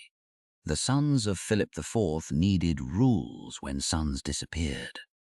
Valois and Bourbon needed the house to be larger than any single line. Each answer preserved the structure. Each answer changed it. That is the final lesson of the Capetians. Survival is never neutral. To survive, a dynasty adapts. To adapt, it alters the system around it. To alter the system, it creates new pressures. And those pressures eventually return, often in forms the founders could never have imagined. The Capetians helped build France. They also helped build the kind of state that could one day survive without them. That may be the deepest irony of all. A dynasty that began by trying to make its bloodline permanent contributed to the creation of institutions, territory, law, administration, and political identity that outgrew dynastic blood. The monarchy helped make the kingdom more coherent. The kingdom, over centuries, became capable of imagining itself as something more than the monarchy. When the French Revolution came, it did not simply kill a king. It challenged the oldest assumption behind the Capetian project, that a family could embody the state. Louis XVI, judged and executed in 1793, was not punished for Hugh Capet's election. He was caught in the crisis of his own age: fiscal collapse, political distrust, social anger, ideological transformation, and revolutionary violence. But symbolically, the blade fell on a structure that had been growing since 987.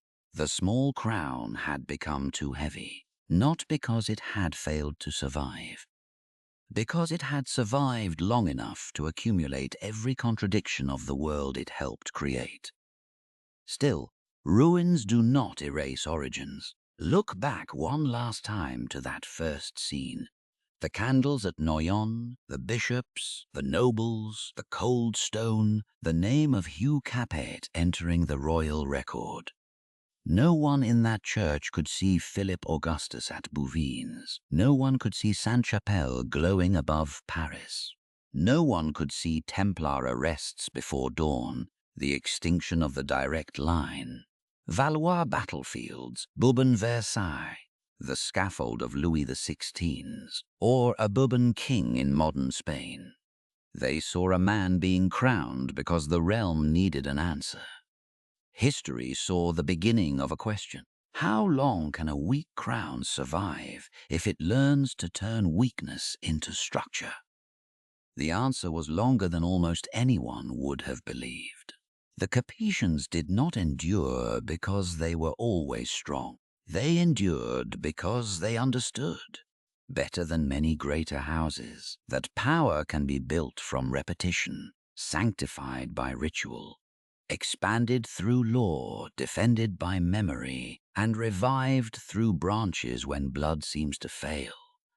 But they also show the danger of that achievement. A crown that begins as protection can become demand. A law that begins as order can become exclusion. A dynasty that begins as compromise can become a prison of inherited necessity. And a state built around a family can eventually ask why the family is still there. The old wax seal cracks, the parchment darkens, the fleur-de-lis remains beautiful, but beauty is not innocence. Behind it stands the long Capetian lesson. Power does not need to begin enormous. It only needs to survive long enough to make the world reorganize around it. And if this story proves anything, it is that history is not always made by the strongest hand at the beginning. Sometimes it is made by the hand that waits, signs, blesses, marries, judges, taxes, survives, and teaches everyone else to mistake its patience for destiny. If you want the next dynasty in this series, tell us which royal house should face the judgment of history next. Because the Capetians are gone from the French throne, but the question they left behind is not gone at all. How weak can power be at the beginning and still become impossible to escape?